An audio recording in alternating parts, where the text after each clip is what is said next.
so we can kind of just flow with the conversation and just see what happens. Perfect.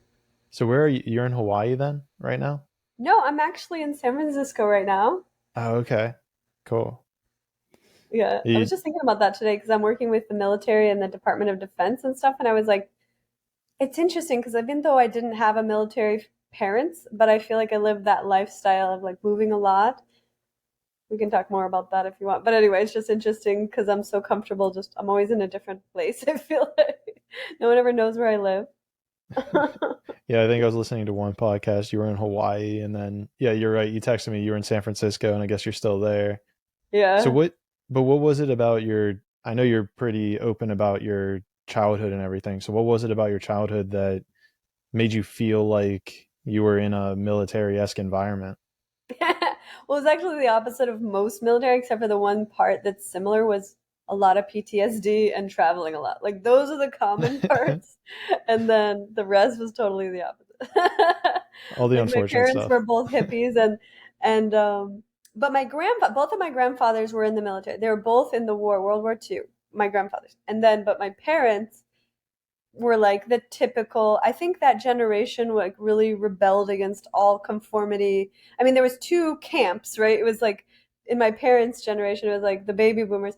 The camp A really conformed, and they went with like societal norm life, right? And whatever that was, like suburbia, and this kind of bucked the hallucin the psychedelic movement, I'll call it, like where everybody kind of got into trying LSD and all this different alternative consciousness options. And then there was the other side when my parents were both more on the counterculture, they used to call it, which is basically like fully Woodstock, like into psychedelics, tantra, nudity. It was just like my parents were on the extreme on that side. They were like Hmm. when we were kids, we my parents, first of all, two of my sisters were born in Hawaii, and then they moved back to the mainland, and I was born, I think I was conceived in Hawaii, but I was born in South Dakota in the Black Hills. So I was born like around a lot of that Native American energy, and then they moved to California, and they bought this like school bus, and they turned it into an RV, and they lived in it. And my little sister was born in the school bus in Humboldt County, basically, and they used to Wow. live there for like a few years. And then my mother started getting cold a lot, and so they decided to make it like a traveling. That was before van life, but they were like the OG van life energy, except for they had a school bus, and they had turned it into a home for us. And we traveled around, and then they ended up trying to go south because she was cold, so they ended up in Florida.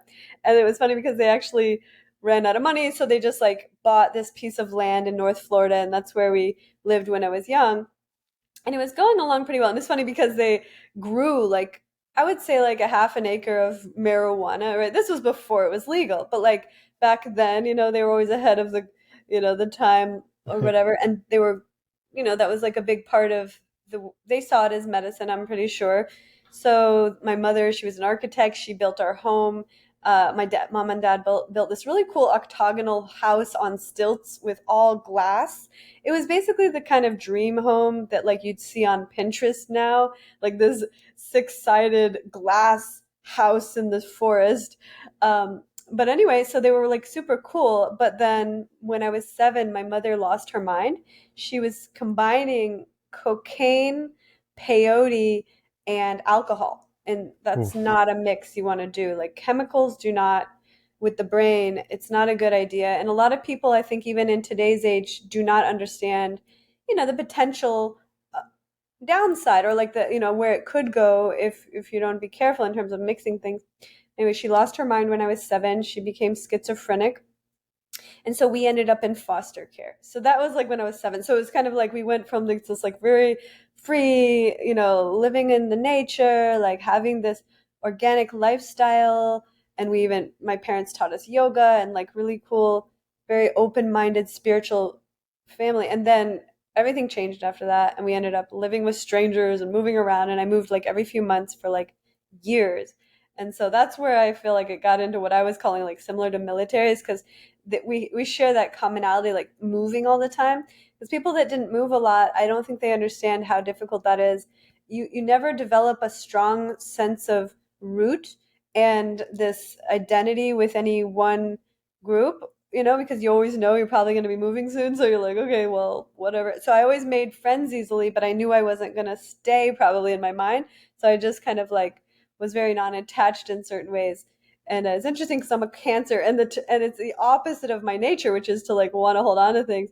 So it was like the universe Mm, was always teaching me to let go my whole life. And it's interesting because that was such a blessing now that I look back, because I had to let go of my parents, I had to let go of my home, I had to let go of my friends, always had to let go of everything all the time. And I had so much trauma and different things happen to me. But it's interesting. So later in life, I developed my school, which is called Flow State Institute. And I look back and I think what a blessing it was, because all of that intense, like I can consider it like a training, like a boot camp or something like of life, like forcing me to learn the thing that was the opposite of my nature, was so interesting. It led me to understand flow state in such a powerful way that I made my whole life around it, because I was like, wow, like actually learning to let go all the time, it helped me in this fundamental way, like on a consciousness level, to understand infinite existence, because there is no holding on in that realm, so and it's now I see on YouTube and stuff, everybody makes these videos, let go, and they're like trying to teach people with words how to let go. And I don't know if it's something you can necessarily teach someone with words in a sense where I learned it through experience. It's an experiential energy to learn to like truly let go and to not be attached to anything, whether it's things or people or like a location or a home or even your own family, and even an identity of who you think you are. And it's like there's so many layers to that. But anyway, so that's part of it. And the PTSD was the other thing with the military tie that I feel really bonded with, because they grow up and they see the most atrocious things in the military, people killing each other. They have to like learn how to kill people. And it's like, and then the family of those people have to learn how to like relate to that. And normal civilians or whatever people in the world, they have just like such a different experience of life. Like, but I had witnessed a lot of really difficult things, because my mother, when she lost her mind, she went into this experience for 20 years where she absolutely like destroyed herself. She became homeless even though she had a home. She chose to wander the world. So I got a new perspective on like homeless people and like how the fact is it's a mental health issue. It has nothing to do with poverty. She had a home and she had family. So people mm, have misconception around a lot of things in the world. And that's another thing with the military people, because the military, a lot of times they end up homeless. And and it has nothing to do with not having money. There's a lot of money available for the veterans, but their mental health is the reason that they end up homeless. So I ended up, over this lifetime of the work that I'm doing over 18 years, I learned, wow, actually I can help so many people because I have been through it. I love that. I love that. Before there's so much to dive in there, and I'm very excited to dive into it. We got a lot to explore. Before we pick that apart, it sounds like your mail might be open. Are you able to close that out? Because I'm picking up like the pings. Oh yeah, I know. You know what? I don't even have the mail open, but it just does that. I'm sorry. Oh, really? I don't know how to shut it off, but if you know how. I It's can. like everything does that. Like my WhatsApp, my this little things do that. But I turned Let me off my see. phone, but I don't know. Let me see if we can go to like a notification center. I'm assuming you're on a Oh Mac. yeah. Yeah, I'm on Mac. If there's a setting, I'll just do it, but I don't know how, so I always just like ignore it. I was listening to one podcast you were doing, and every like 30 seconds there was a ping going off, and I was like, Oh really? Oh, I was like, I wonder if this is Dashama or the other I person. need And help because I don't know that. I mean, I know technology, but some of these little things like the pings, I'm like, whatever. It's funny too because um, I'm here with my sister and her baby, and her baby's always making all these noises, and I just got so good at tuning it out.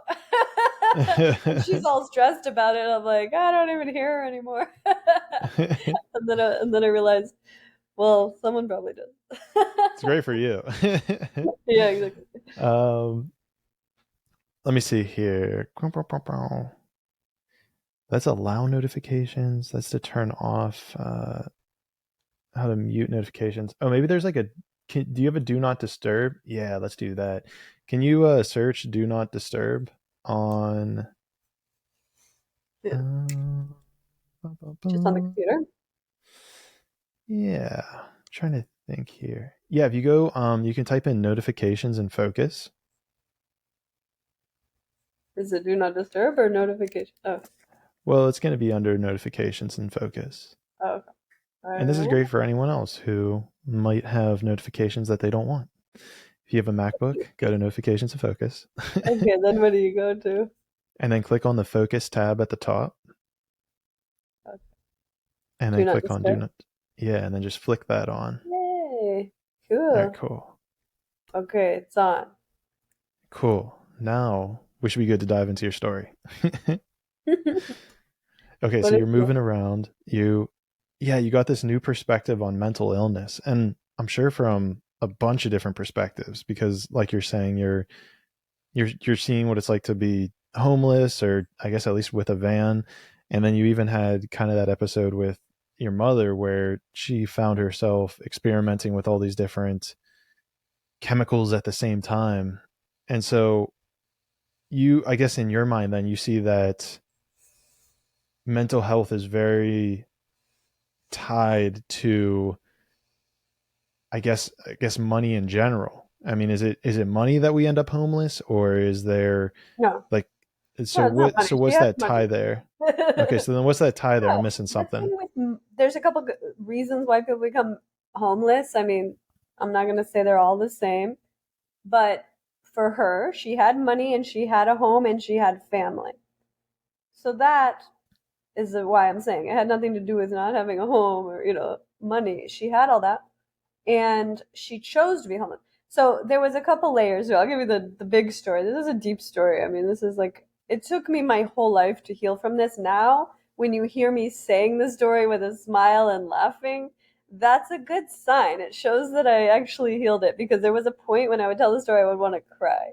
And in fact, it was very recently, like only the last few years, where I got to a point where I had fully healed it and let it go. Because there was a point where just thinking of my mother made me cry my whole life because she was like the deepest pain of my whole life because it's hard to paint the picture for anybody who had like a normal mother, but like your mother. And it's interesting because today is actually yesterday was a Cancer full moon or new moon, and my son is in Cancer, so the double Cancer, and the energy of the Cancer energy is the energy of the mother. And I don't know people who know Mm. about astrology, but the divine energy, like the mother, the nurturing, that's like my true nature. And then it's like amplified, but also your relationship to your mother is under the umbrella of this astrological sign Cancer. So I'm a Cancer, my sister's a Cancer. So we're like very, but like most people don't understand Cancerians because they're like, oh, you're so sensitive. But they're the most sensitive, but also like really like a whole nother level of understanding of like this mother energy. But anyway, so my mother was my biggest pain of my soul, like my heart. Because we were so close when I was little, like very close, and we had this soul bond that was very, I'm spiritual, she's spiritual, so it was hard for anyone else to understand our connection, but it was deep. And then everybody has a deep relationship to their mother, but mine felt like deeper than my other sisters had with her. Even, I have three sisters. Long story short, she um I believe later I looked back and I saw that she and I had a contract, that we made this agreement before I was born, that she would choose this role. And actually it's interesting because her name was Kristen, so the root of her name is Christ. And I felt there was a knowing because she grew up Christian. Then she ended up Rastafari. She was like, she had dreads and everything. But anyway, so she had such trauma in her lineage. She was given up because her mother had her when she was 14, and she got given up for adoption. She ended up adopted, and she got um, she had so much trauma. Like her father died in front of her adopted father when she Wow. was 12. They were going to get the Christmas tree, and he just had a heart attack and died in front of her. And she had already been adopted, so she had already this wound. And then later, she ended up with all this layers of trauma. She had a baby. The baby the doctor killed the baby as he was delivering the child, and he pulled the umbilical cord instead of the leg, and the baby died inside of Oh her my as she was gosh. giving birth. So there was like layers and layers to the trauma that she experienced that she carried forth to the moment of my birth. And there was an interesting thing that came to me one time. I was doing ayahuasca ceremony in Maui, and I had this deep, like, I mean, I cried for hours about this, but it was like a deep realization. I saw her and I and our literally like soul contract before I was choosing to even be born through her, that she would sacrifice her life so that I could teach the world about mental health through experience, like through this level experience that nobody hardly gets to understand. And it was so deep, like the level, right? Because there wasn't just the mental health and the drug addiction and the alcohol addiction, but then there was like she ended up getting raped a lot. When I was in middle school and I was in foster care, she would call me because we were like still best friends, even though we didn't, and she would tell me that these guys raped her because she was in like crack town. You know, when you have addiction, you find yourself in these horrible, dangerous places. She went to like this crack town to get some crack, and because she couldn't afford cocaine anymore, and horrible things would happen. And she would tell me, not realizing that when you tell a 12-year-old or a 10-year-old about this type of trauma, it's actually traumatizing your child, because then I was getting exposed to like this feeling of like, oh, sex is not safe or men are not safe, and like layers and layers and layers of all the things that I had to unlearn later or deprogram or heal or however you want to call that. But like that she was like teaching me. I'll just say it like that. It was like teaching me, but like it took a long time to understand this like teaching, you know, because I just carried it because I was so sensitive. So I carried this feeling like men are not safe. Then I ended up attracting, I lost my virginity to rape. And it was the most, I would say it's the worst, most horrible thing anybody could ever experience. Worse than dying is to be raped, because if you get raped as a woman, you have to still live after that, but you don't ever feel safe.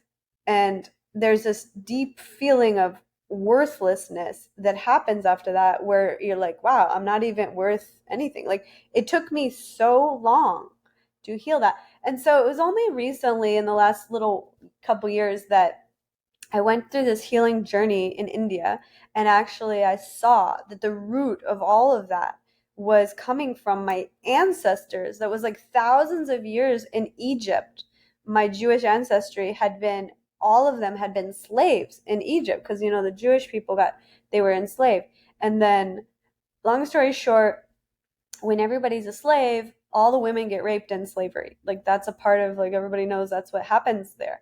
So that was the root of the lineage of like this ancestral trauma that my mother and her mother, because her mother had her at 14, she also had that, and then myself. And it was like this ancestral trauma that had been passed down through lifetimes of generations. And I couldn't understand it. It took my whole life to understand like the root of this horrific like violation of your soul and your physical. And it finally all came together recently when I was in India, and I had this like tremendous like unbelievable understanding. It downloaded so clearly the vision of why, and like, and then I literally saw all my ancestors healed, and they all ascended, and they all were like sending love and blessings to the whole world. And it was like this completion of like literally like 10,000 lifetimes of this horrific lineage of, not just for myself, I mean millions and millions, probably billions of people in this ancestral soul group who have carried this, you know, for thousands of years, especially the women.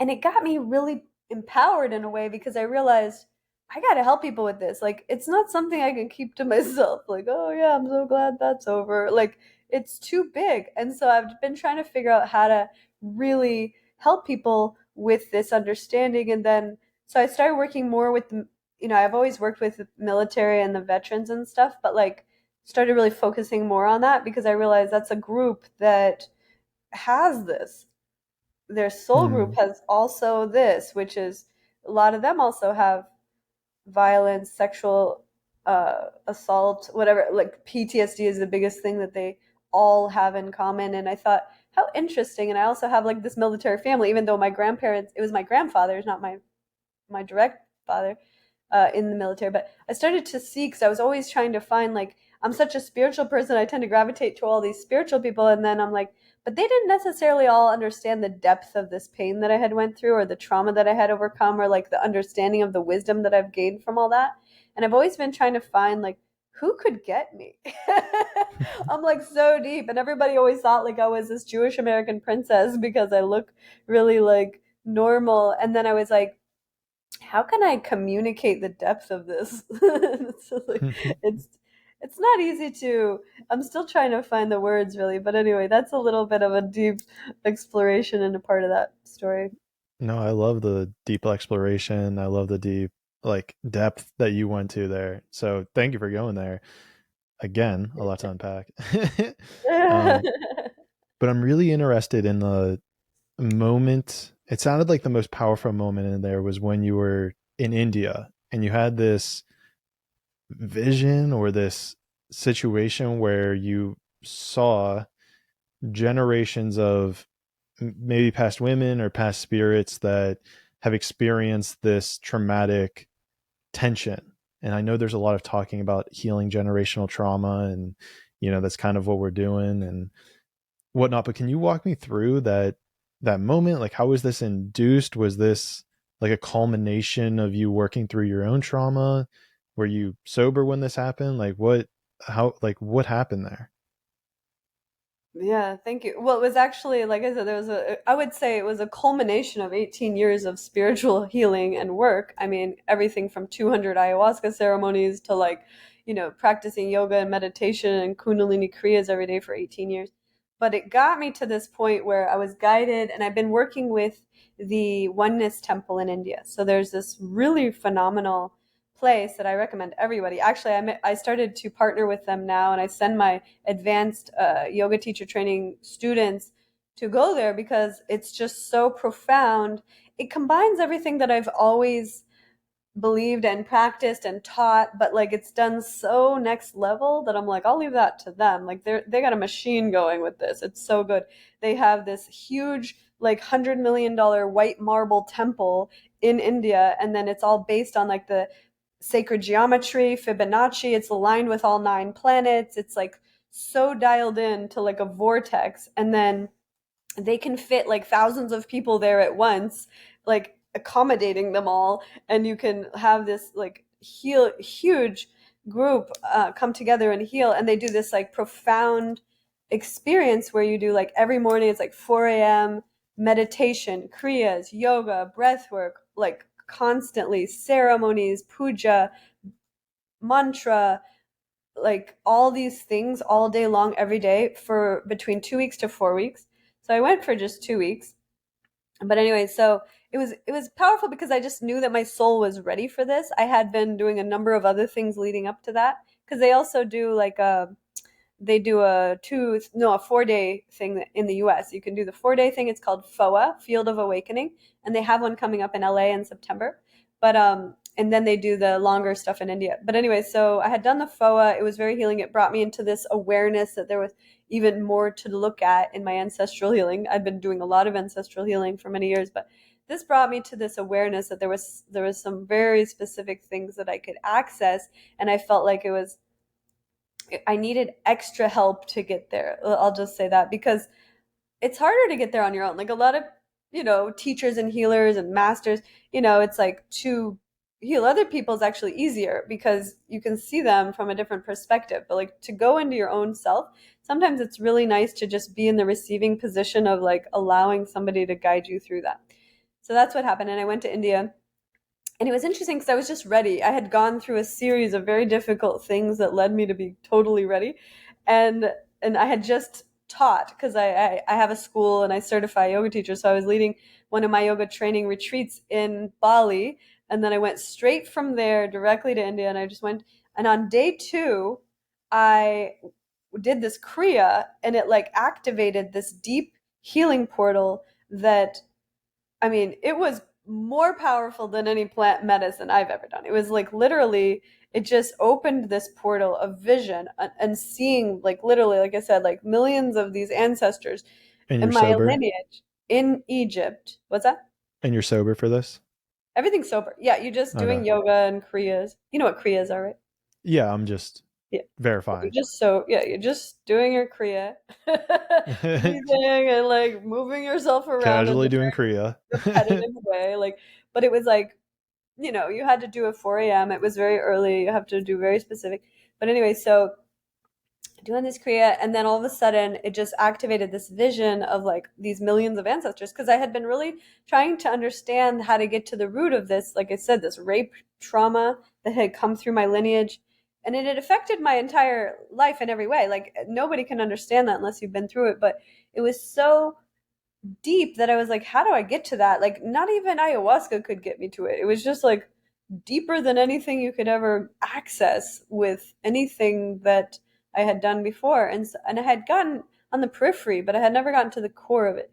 So I went there, and then so it showed me, it's interesting too, because I've been to Egypt, and actually my ancestry, when I did like the ancestry DNA test, I have 50% of my lineage is from what they call Ashkenazi Jewish. So this is the lineage of Jesus, and it's called the tribe of Judah, but these were the very specific people that were like slaves in Egypt, and like those people, like Jesus's ancestry was the slaves of Egypt. They all left, and then they went to Israel. So that was like the whole story. But basically, so I came from this lineage of the ancestry of Jesus. But basically, they were all slaves in Egypt. And then, they had all this trauma of like the people raping the women. But in the vision that I saw, they all became liberated. So they just literally, like, if you can just imagine, like, like on the last day of school, and they're like, school's out, summer's here, like that energy of like, yay, all the kids are stoked. Like this feeling of all the souls got liberated, meaning they had been in this prison of pain for however long, millions of years, I don't know, thousands.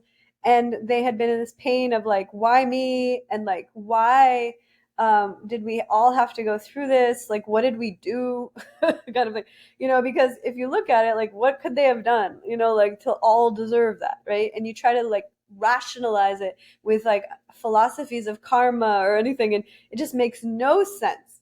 You're like, there's no chance that these millions of people all just were so terrible in a past life. They all deserve to be raped and imprisoned for a whole generation, and it just made no sense from the rational level. And I was just perplexed and horrified by this for so long. So I was like, how do you find the understanding? And I started to doubt karma because it made no sense, and I started to be like, why does anything happen, to good people? And so when I was at the Oneness Temple, their whole teaching the first week is about what they call the ego. So there's week one is the ego, second one is the mind.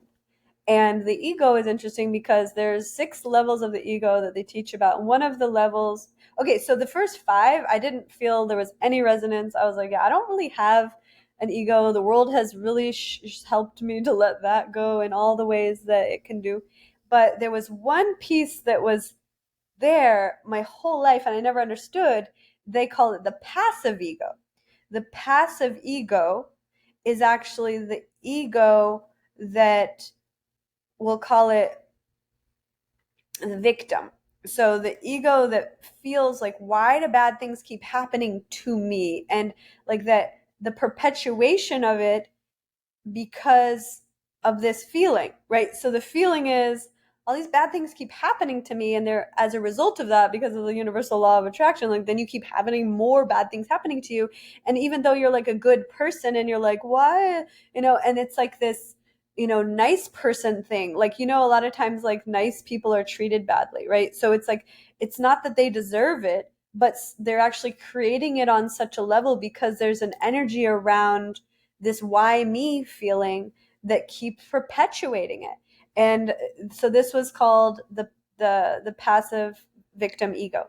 So I hadn't realized I was carrying it because I never saw myself as a victim, but I didn't realize I had been carrying this energy, and this was the energy that had attracted this for this entire lineage of my ancestry, which was this like, why me? But I think before that, the reason that they ended up, like if you're going to look at it from a karma perspective, perhaps the only way I could think of it is because a lot of Jewish people had believed that they were the chosen people, right? You see Mm. this in the Torah, the chosen ones, and nobody wants to feel like, if you're the chosen one, what am I? So it like created this rift, and it was like the anti-oneness, right? It was like, Whoa. okay, if you're the chosen, that means I'm not the chosen. And then all of a sudden, like, I'm less than you or something. You're the favor of God, and I'm just what, chopped liver over here, right? So it created a rift between the Jewish tribe and the rest of the people, because they were all like, well, we don't even want to hear that. And so they ended up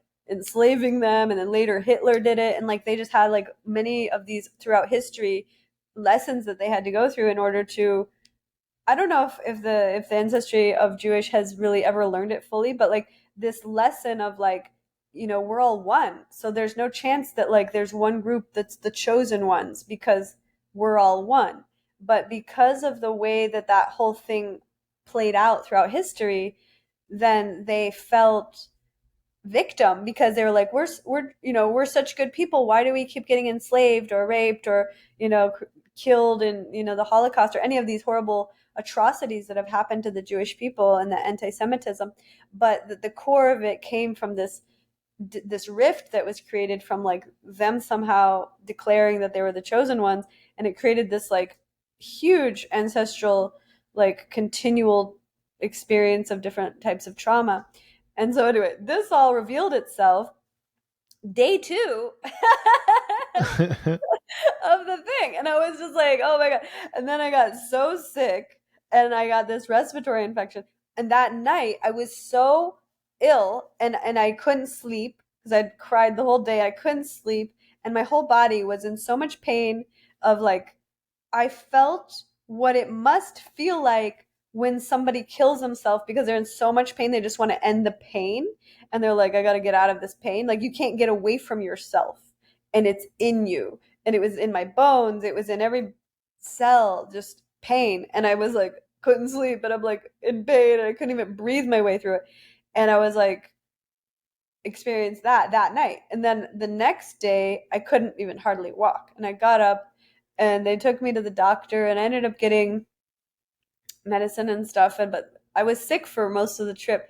But it was nice because that week it kind of they have a really good like progression. And so by like the end of the week, we did this ceremony. It was like a puja ceremony where they do like a fire, and they do all these chants, and then they like, and you literally, I envisioned, that was when I envisioned all the ancestors like ascending and like fully like becoming liberated from this story of that, from the energy of that. And then the final stage of the evolution of a soul was that they learned the lesson, they gained the wisdom, and then they were sending love and healing and gratitude to all of humanity from this like higher realm.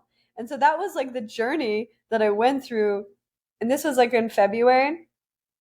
So anyway, it was just recently, but it gave me a realization that I feel like I got to tell more people about this. No, it's very fascinating. I mean, the two things that you brought up there that really are sticking out to me is the passive, I forget exactly how you word it, but the passive ego, and then even this Victim. idea, Yeah. the passive victim ego, and then the other idea is like this, I guess the corollary of it, or like the karmic, whatever you want to call it, the polarity of it, of like this denoting yourself as the chosen one, Yeah. which is interesting because that would invoke that division. And it's interesting because that very much could come from that same place of ego of, oh, like, we are the righteous ones and you guys would be below us. How did all this information kind of come to you intuitively? Was it like in that vision you saw, or what, like how do you know this? How did you come across this? There was a few lines. Well, first of all, I've been working to this, like I said, for 18 years. I've been teaching, learning, studying, healing on this journey.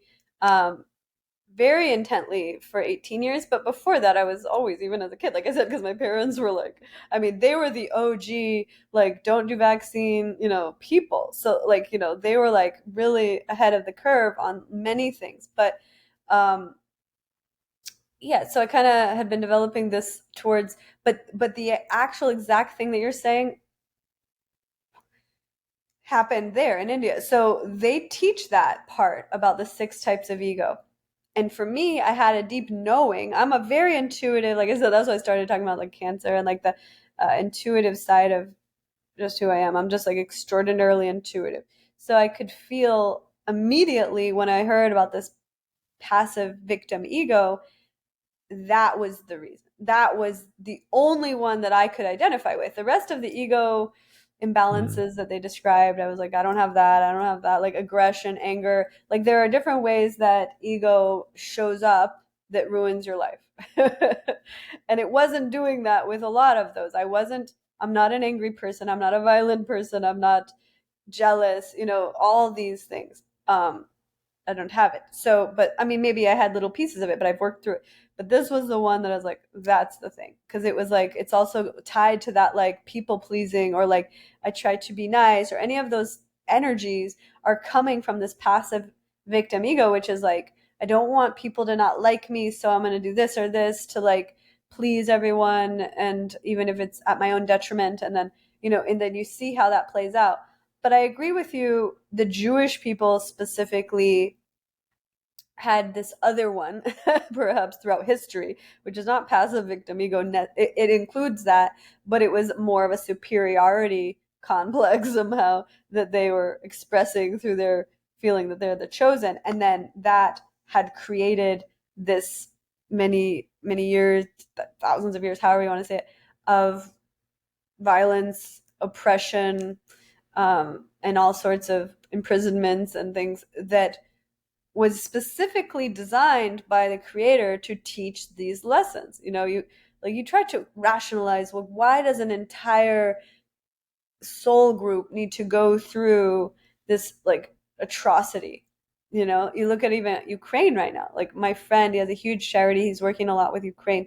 You see this huge soul group of Ukraine, and they're all in it together. They're all in this war. Why do they all need to go through this? Now, I'm not going to go into that too much right now, but basically the idea that a soul group needs to learn a specific lesson. It's like the teaching of their soul. Everybody's soul is actually like on the same trajectory, right?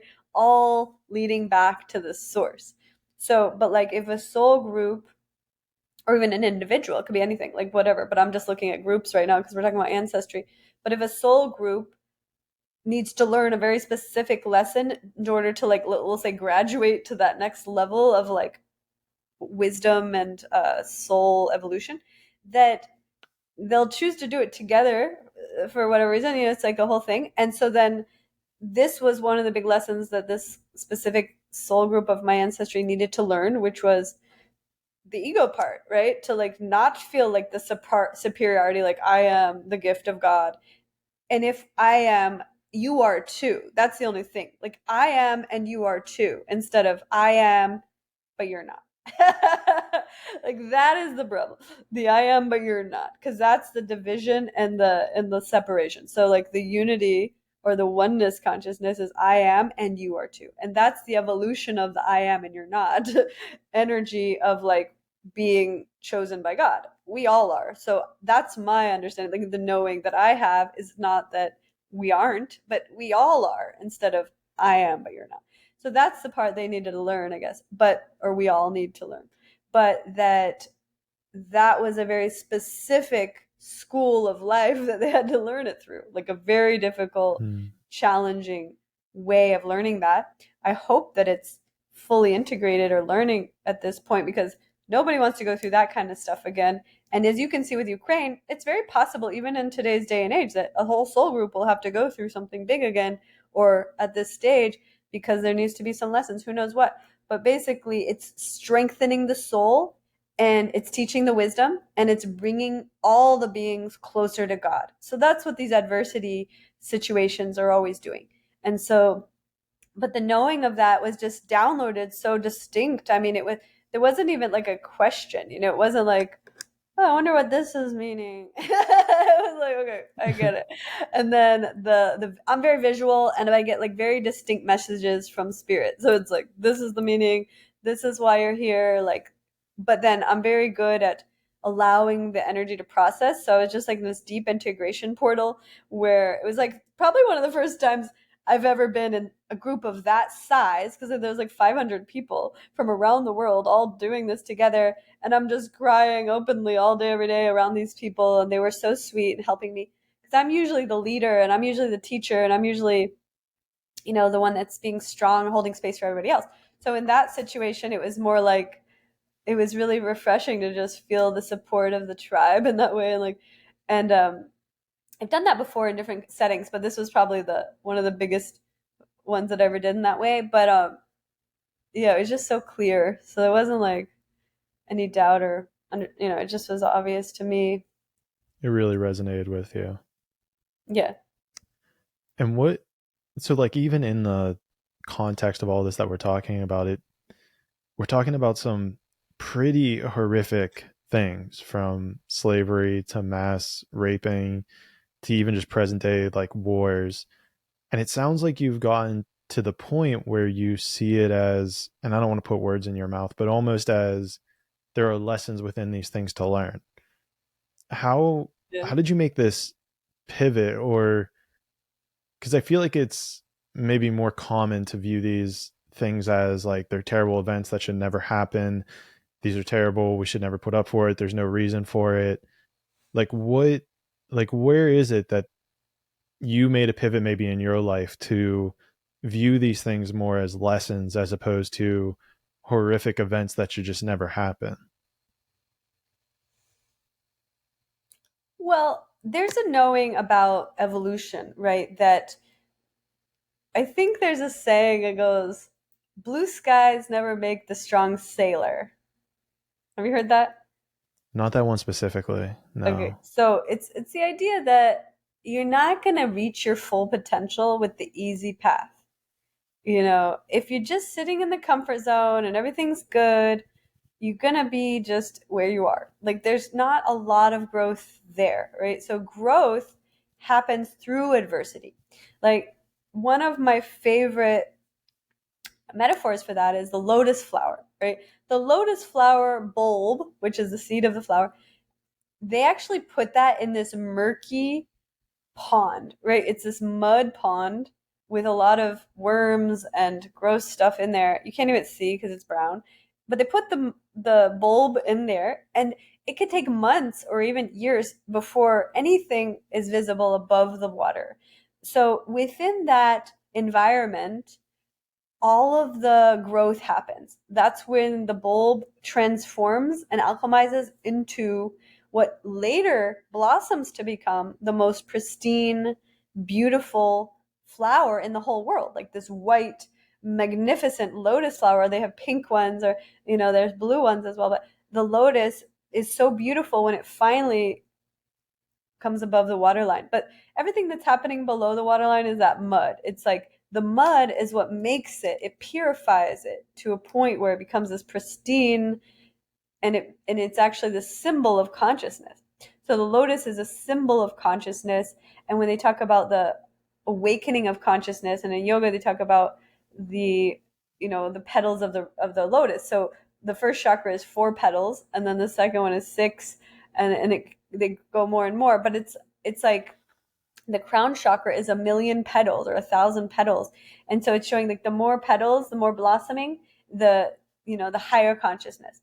And so you can't get to that highest consciousness through the easy way. If that bulb just sat in the sunshine, it would die, actually. It would never germinate, and it would never become the potential that it has, right? And we all can see the potential when we see it blossom, and it's so beautiful. And it brings so much joy to the world to see this magic. But most people don't really know the backstory of how it got there. They just see the end result. So you see people who are like Sri Sri Ravi Shankar, or a saint, somebody who has purified their soul to an extent where they're just living on earth to bring health and happiness and healing to the world. And most people never question, how did that soul become that? When there's souls on earth like Hitler or Putin or something, where they came on earth to kill people and make the world chaotic in their own rational reasonings. But basically, what makes a soul evolve to a point where they realize that they are here to be an expression of God on earth? And the only way I feel to purify on that level over lifetimes and lifetimes is to go through the fire, right? Through in the alchemy, that's how you get to the next level. So if you think about a piece of metal, steel or however, and then they put it in the fire and then it transmutes and becomes alchemized into gold. Or like a diamond, which is coal pressurized over millions of years, becomes the hardest and most pristine, like most expensive and valuable natural stone on the earth, right? So there's these ways that we alchemize one thing to become something totally different. And the only way that ever happens is through this process of alchemy, which is always through difficulty. It's never through the easy road. You can't just put a piece of coal like in the sunshine and it becomes a diamond. No, you got to put pressure on it over millions of years. And that's how it purifies and becomes that beauty and that clarity and that godliness. So it's just like that with the souls. So the souls have to go through this journey from like very beginning, the origin of soul, which is like baby soul, hey, I'm just a little expression of God.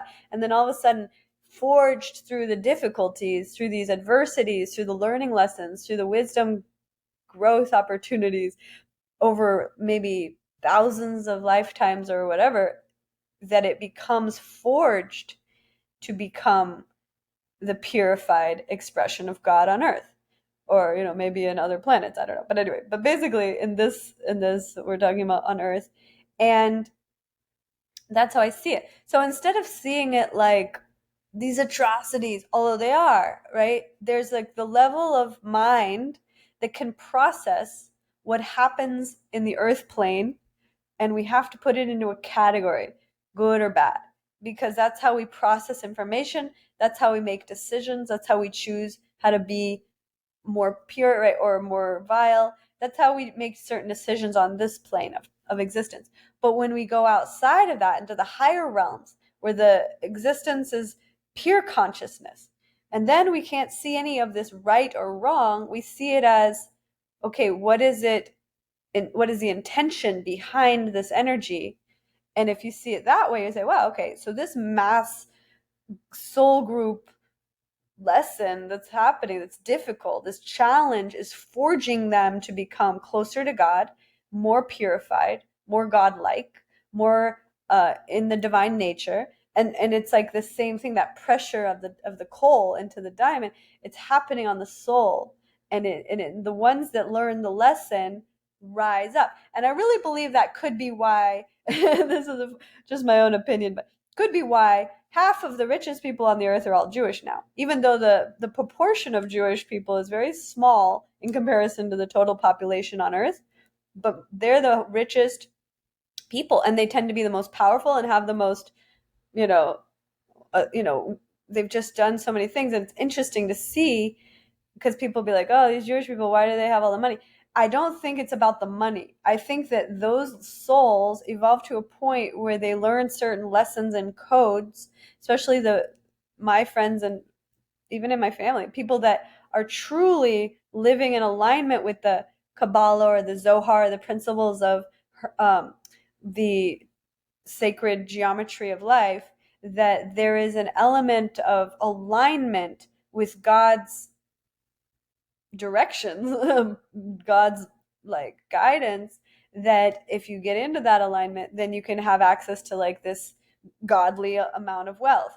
And the people that I know that live in that way have that amount of wealth. And then people that don't understand those realms, then they're not. So it's like I can even see how it translated over these thousands of years to some of them becoming all powerful, like on the levels that they are.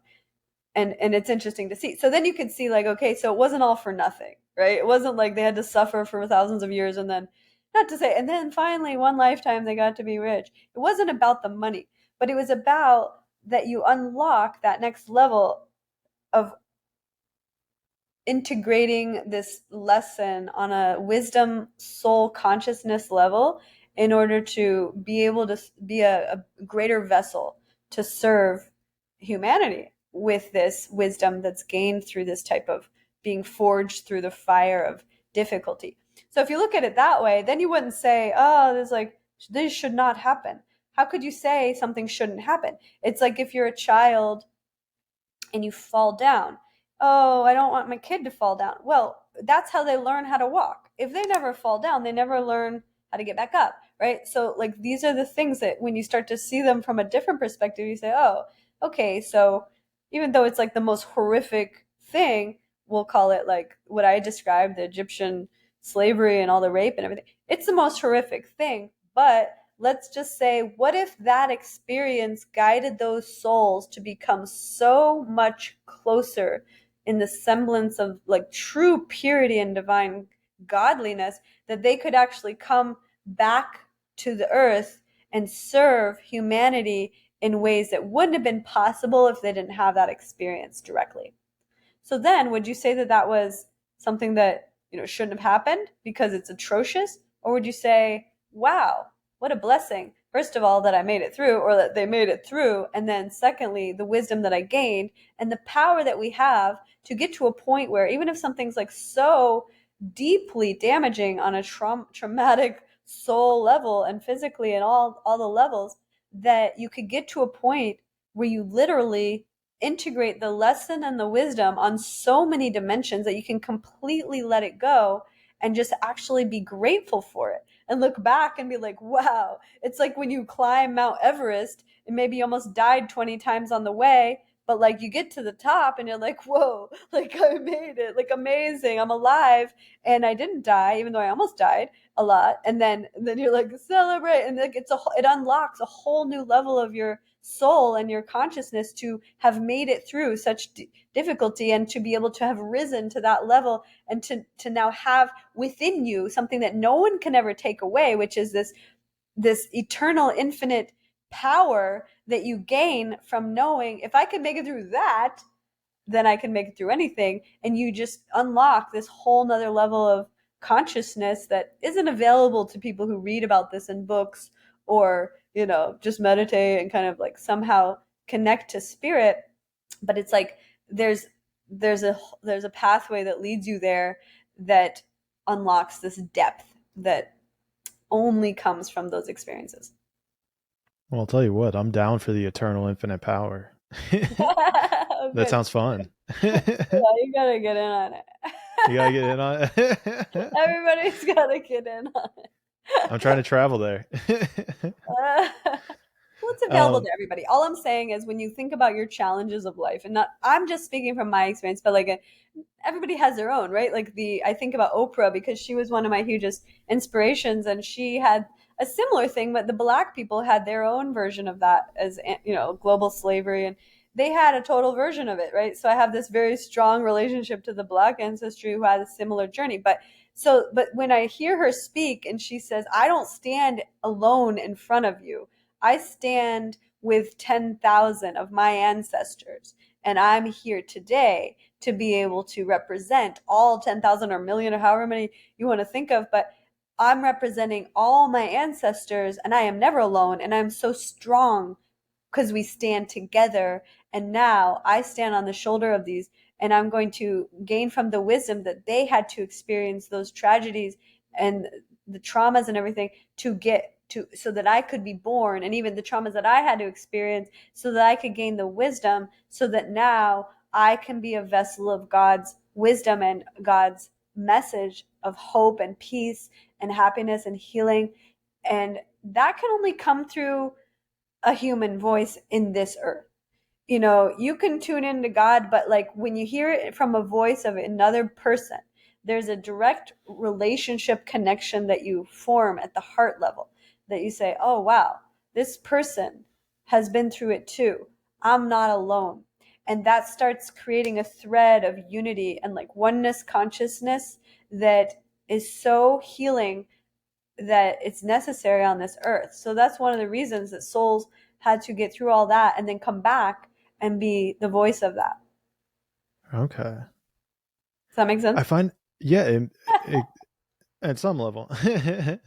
um, I'm really curious about this idea of almost like group trauma versus individual trauma, because maybe not trauma, but let's say karmic footprint that you're laying out here, saying how in these group settings, there are certain lessons that groups go through due to whatever the factor might be.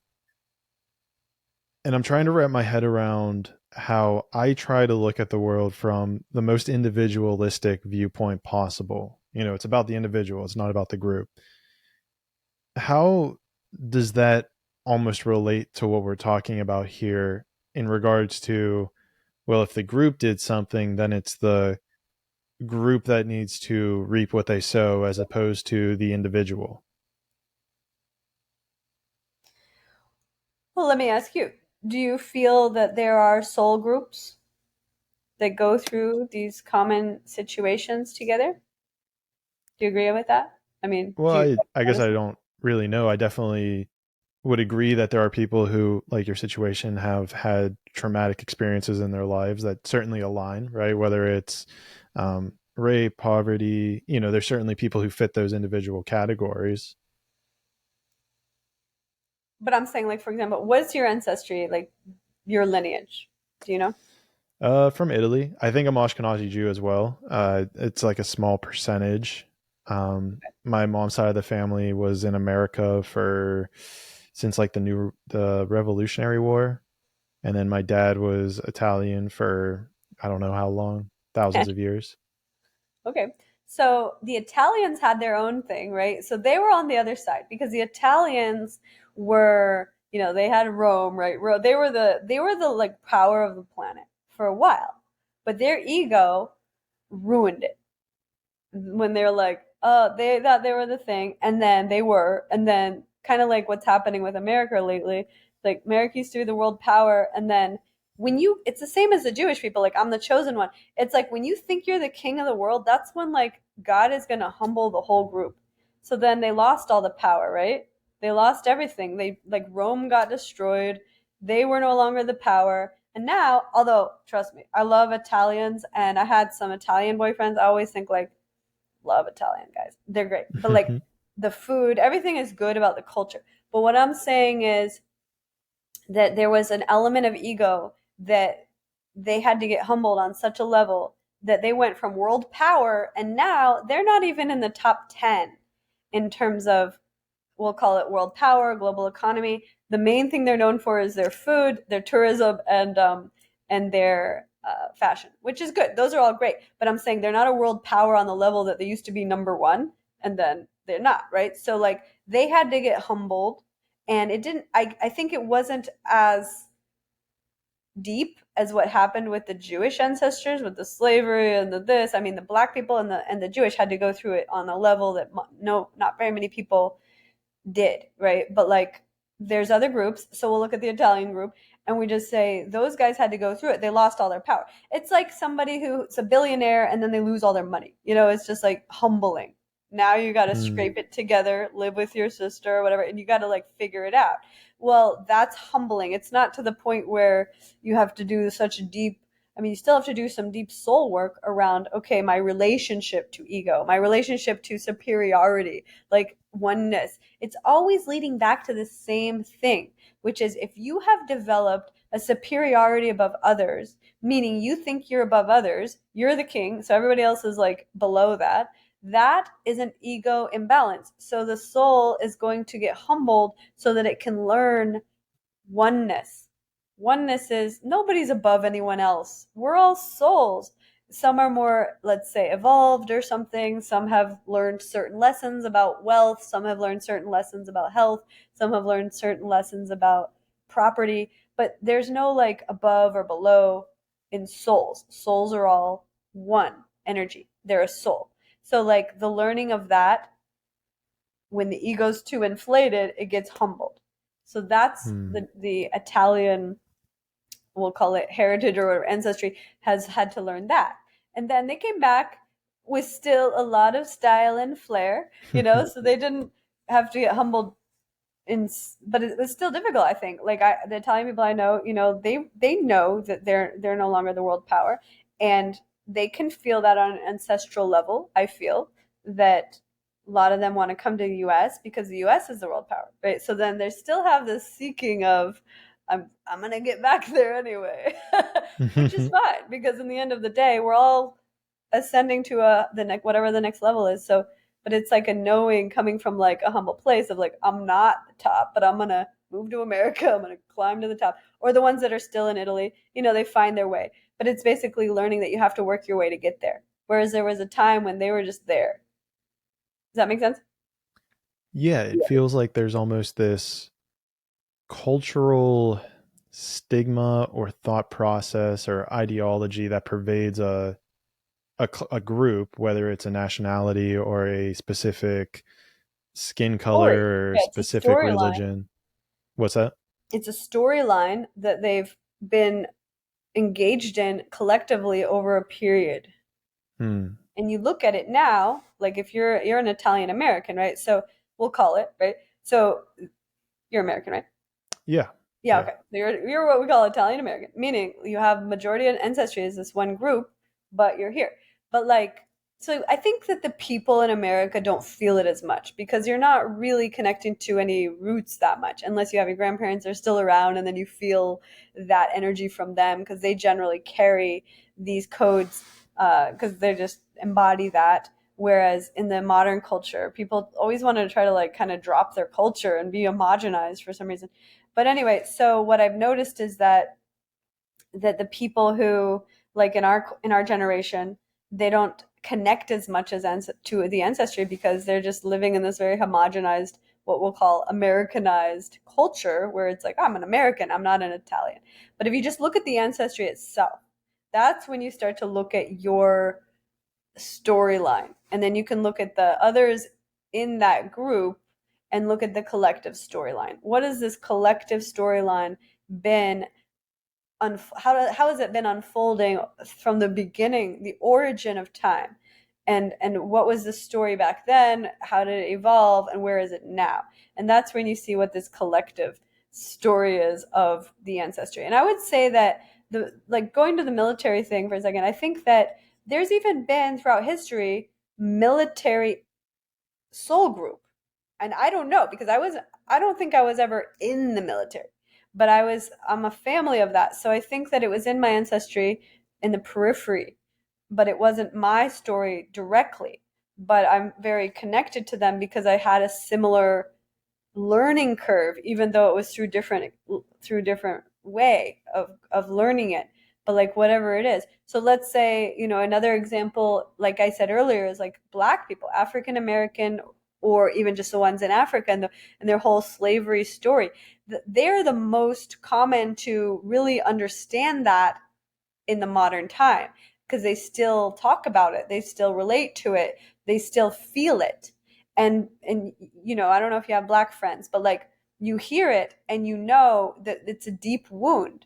And so it's an important thing for people that have a similar wound to connect to each other so they don't feel alone in their trauma, but also to find ways to heal it collectively, to heal it with their friends, their tribe, their community, their family, because they all share it, right? And if you share a wound with everyone around you, you can just sit there and look at it bleeding, or you can actually be like, oh, this is actually an opportunity for us to heal together, to look at this and to have that support that we can offer each other because we all understand on this deep level what this is about, what this feels like, where it's coming from, even perhaps in some cases, and like how to now what they need to know is how do we actually heal it. And that's what I've been focused on over all these years, is like teaching people how to heal these things, how to heal your traumas, how to heal the not necessarily always been focusing on the ancestry, but I think it got to the point about the ancestry because I came to this feeling of like, you can only go so deep until you start looking at the ancestry. If you don't go there, you'll always feel like you didn't fully get to the core or the root of it. You just kind of like still got more to heal. And that's where you heal a lot of people in the spiritual community talking about getting into the healer's trap, where you're just always in this perpetual journey of healing. And the way I see it is that if you don't go to the root of whatever your problem is, you'll always be in that loop. We'll call it like a hamster wheel of healing, where it's like, I'm trying to heal, but you're not getting to the root. So you're just like managing the symptoms of this problem. And if you don't go to the root, you're always just going to be in the hamster wheel of managing symptoms. And it's a very disturbing place because you're working hard to get to this healing and you're never getting there, and you always feel like it's just with a little out of reach. And so that's when I really started going to the ancestry, and I started to understand how important that was, and to really connect more with my ancestry. Whereas for so long I felt really ashamed of it. I felt embarrassed to even have that ancestry. I tried to Hmm. pretend it wasn't even a part of me. And what that does is it's when you cut yourself off from yourself, you're living, and it's like a very separate energy, and you need to integrate the energy, which is to make it feel more whole, to feel like it's okay to be accepting of whatever it was, and not only accepting but to love it, and then to finally get to a place where you appreciate and you can see the blessing of it, or you can see why it happened, and the wisdom gained from it. That's when you know you fully healed from it, because you've taken this darkness and you've turned it into pure light. And it's kind of like the saying of turning lemons into lemonade. It's literally like just taking the worst case scenario, making it into the best case scenario. And that's alchemy at its finest. And that's really what I've always done. I've seen myself as an alchemist, because I really, that's the only way to go. I don't see any other option. Like, it's everything else is like a waste. I see everybody else are just like managing symptoms. Oh, take this, you know, CBD oil. I mean, not to say those things are not good, but you know what I'm saying? They're not going to get you to your deepest healing, right? It's just going to be like, okay, or cannabis became so popular. It was always, I was into cannabis my whole life. Like I said, my parents used to grow it, but it's so popular because, and alcohol too, and even plant medicine, it's really popular because it helps you feel better, but it's really just keeps you managing the symptoms. Unless you have true wisdom to help you integrate what it is that's like the root cause of your problems, then you're always going to just be masking, numbing, and managing symptoms. And that's just a loop that I don't want that for anyone. Like it could be decades of that. And then you just go looping and looping, and you go, why am I not making the progress? And I'm doing all this, and you can't get there from that frame of consciousness. And it seems like the same loop that the current medical institutions in America also perpetuate, which is just attacking the symptoms and treating the symptoms as opposed to curing that root cause. Exactly. This is where I see it the most. I mean, when I recently, I'll tell you, this whole thing that I just described, this whole conversation coming from my childhood, trauma, ancestry, all this stuff, but specifically the ancestry and the trauma being tied to gut health. And it's interesting because I always had all these gut problems. And I Hmm. knew that there was a connection between that and my root chakra, but I couldn't fully get to the root of why or where this is coming from, or like, how do I heal it? And it was just so disturbing because my whole life I'm sitting here managing these symptoms. Like, oh, I'm getting this, like, no food digest properly. I'm like intolerant to everything almost. So I would get so strict, and I was like doing fasting a lot and cleansing, and I would do like all these things. And it was helping to a small extent. It was managing the symptoms. So I was feeling better when I would do those things. And then if I ate something that didn't properly digest, and all of a sudden I'm back into my other symptoms, and I was like, man, it seems like I can't eat anything, and like I couldn't understand root of this. And it was interesting because I went along like that for so long, and I had, and it was good for me. I think it was like part of my biohacking journey. I learned so much about biohacking through this, so I always look at everything like a blessing. I'm like, okay, I learned everything through this. I learned about fasting. I went like 2 months with only liquids one summer. I did 22 colon hydrotherapy. I did 14 liver flushes in one summer. Like literally, I cleaned myself like from the inside, like you can't believe it. And it was like nobody would have gone to that extreme if I wouldn't have had the level of discomfort that I was dealing with, because I had all these parasites. Anyway, so it got me to a point though where I finally realized that the whole world is just managing symptoms, right? They're just doing this thing that gets them to feel better for a little while, but it never fully heals. And I saw the statistics about gut health. Literally 70 to 90% of all people in America have gut issues. Nobody talks about it.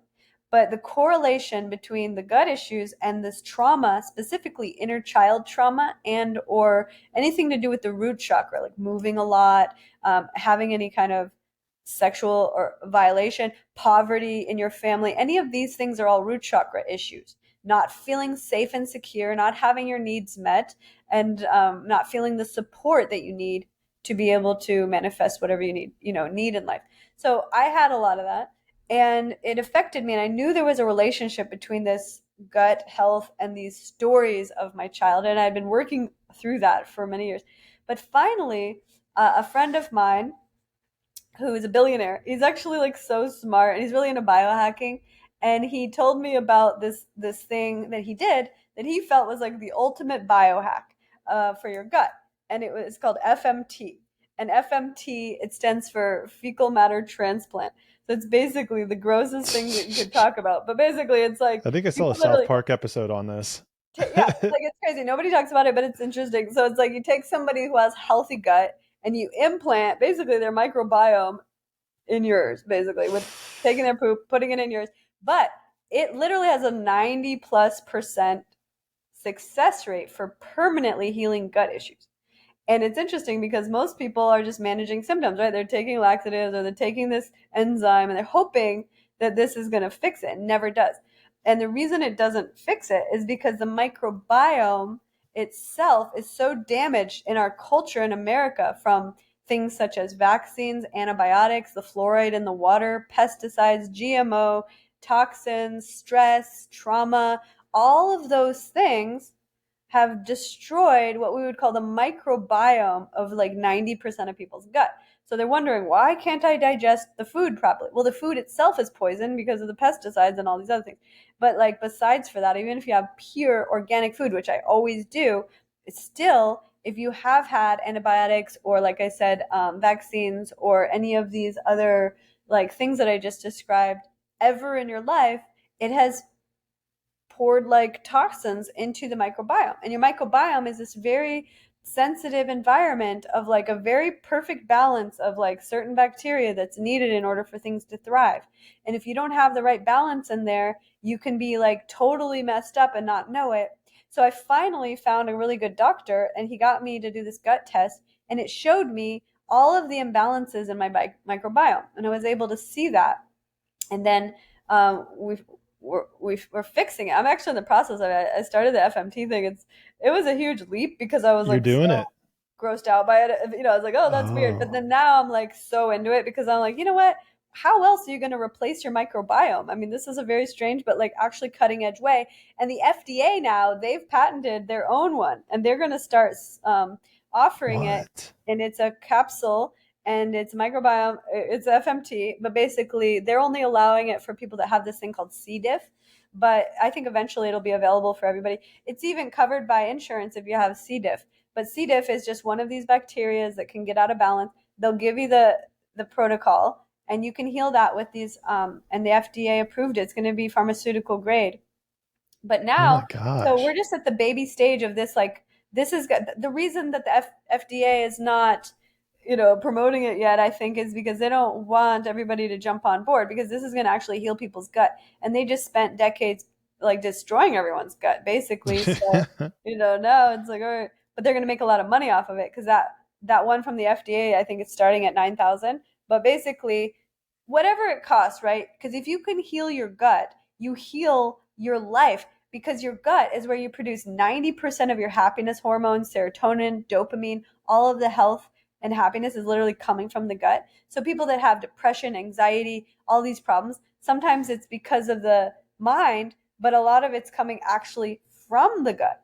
And those are so connected. The mind gut and the gut mind, we'll call it. I call it the gut brain. The gut brain and your head brain are like interrelated. And so with all these stories of the traumas of the ancestry that you don't even have like an actual conscious awareness, but it's in there, and there's a remembrance of Hmm. it, and then its energy is living in the gut, creating this like sort of low grade constant anxiety, which feels like this. It's like a little shaking, doesn't feel safe. It's like always a little on edge in your gut. And this is created from this environment being out of balance.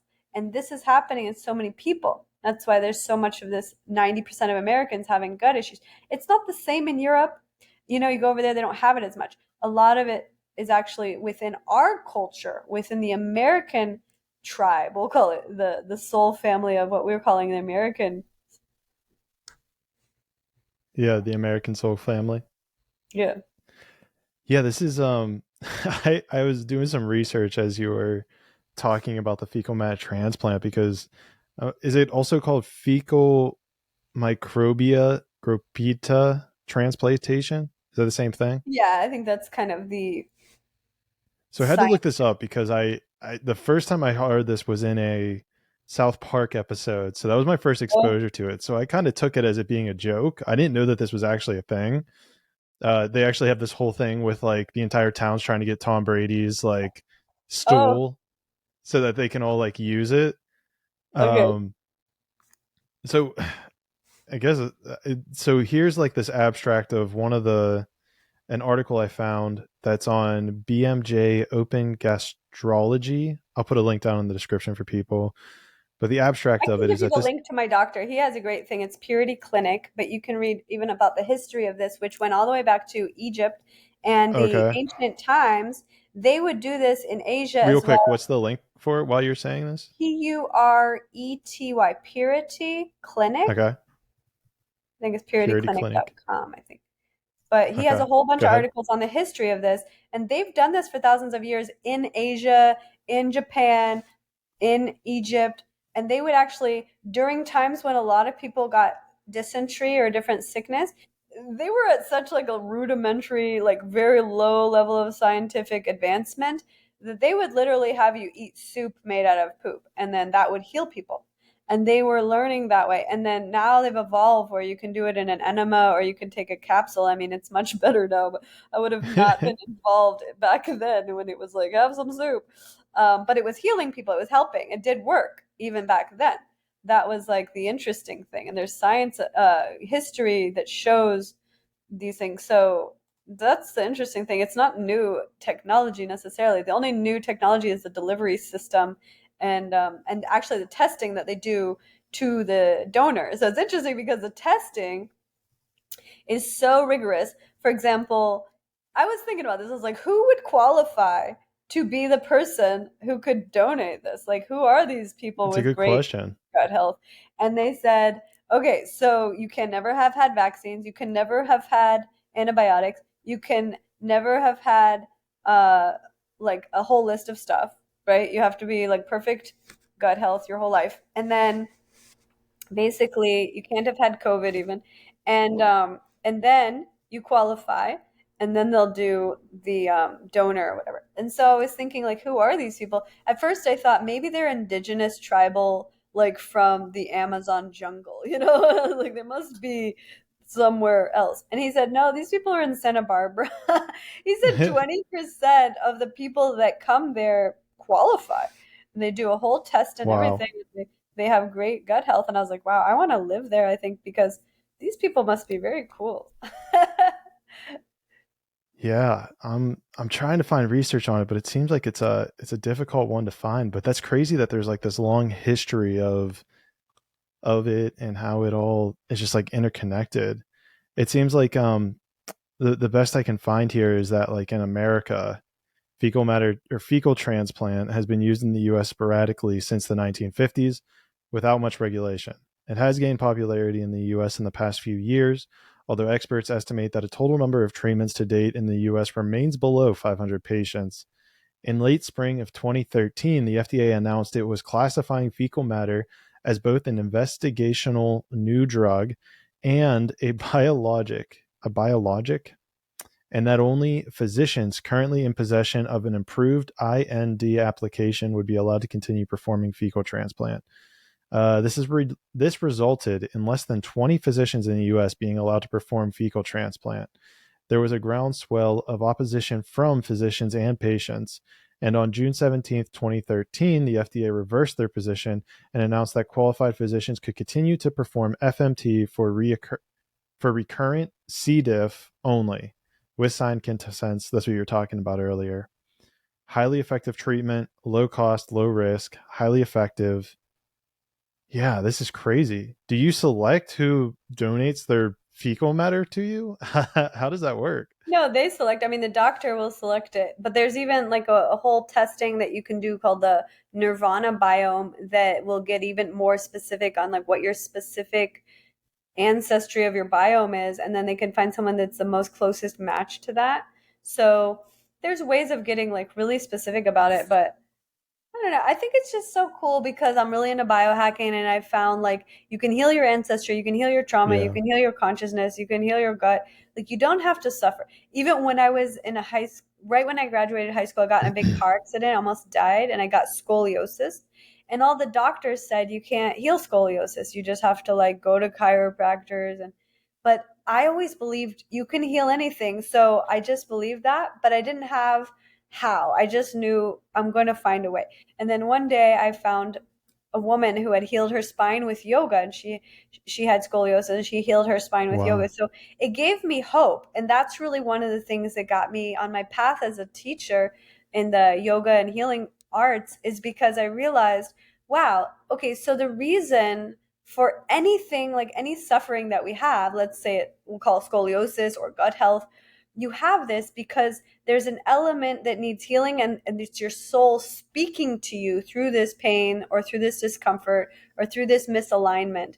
And in order to heal it, you have to learn what is the message that it has for me, and what is the wisdom to gain from that, and then what is the how do you get it to alignment, right? So for the spine, how you get it to alignment, right? I had to do yoga, and that got me to alignment. And then with the gut health, how do you get that to wholeness, the microbiome to a perfect place? There's probably, I don't know of any other way that I could ever feel that I could truly stand behind yet, because I tried everything and nothing worked permanently until I've found this, and I've heard that it works permanently. So we'll see, because I'm just in the middle. But like the idea that you could find a permanent healing, like I permanently healed my scoliosis with yoga. I Hmm. permanently, I feel like, healed my soul karma with the kriyas and the other aspects of yoga. Um, and then the gut biome, I think the FMT can be one of those things in my feeling is like a permanent, because it's like basically you're replacing your microbiome with a healthy microbiome. And if you can just maintain a good one after that, you're going to be good for life, because now it's like starting over from scratch with a really good gut. And I think that that's something that everyone deserves, but in whatever reason our American culture has this collective trauma of this gut biome problem. But I think that if it makes sense if you think about it, because if you look at the karma of our country, we came in and stole the land from the Native Americans. So that's a root chakra.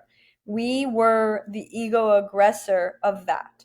Now, we weren't directly. It was our ancient ancestors, whoever was living here.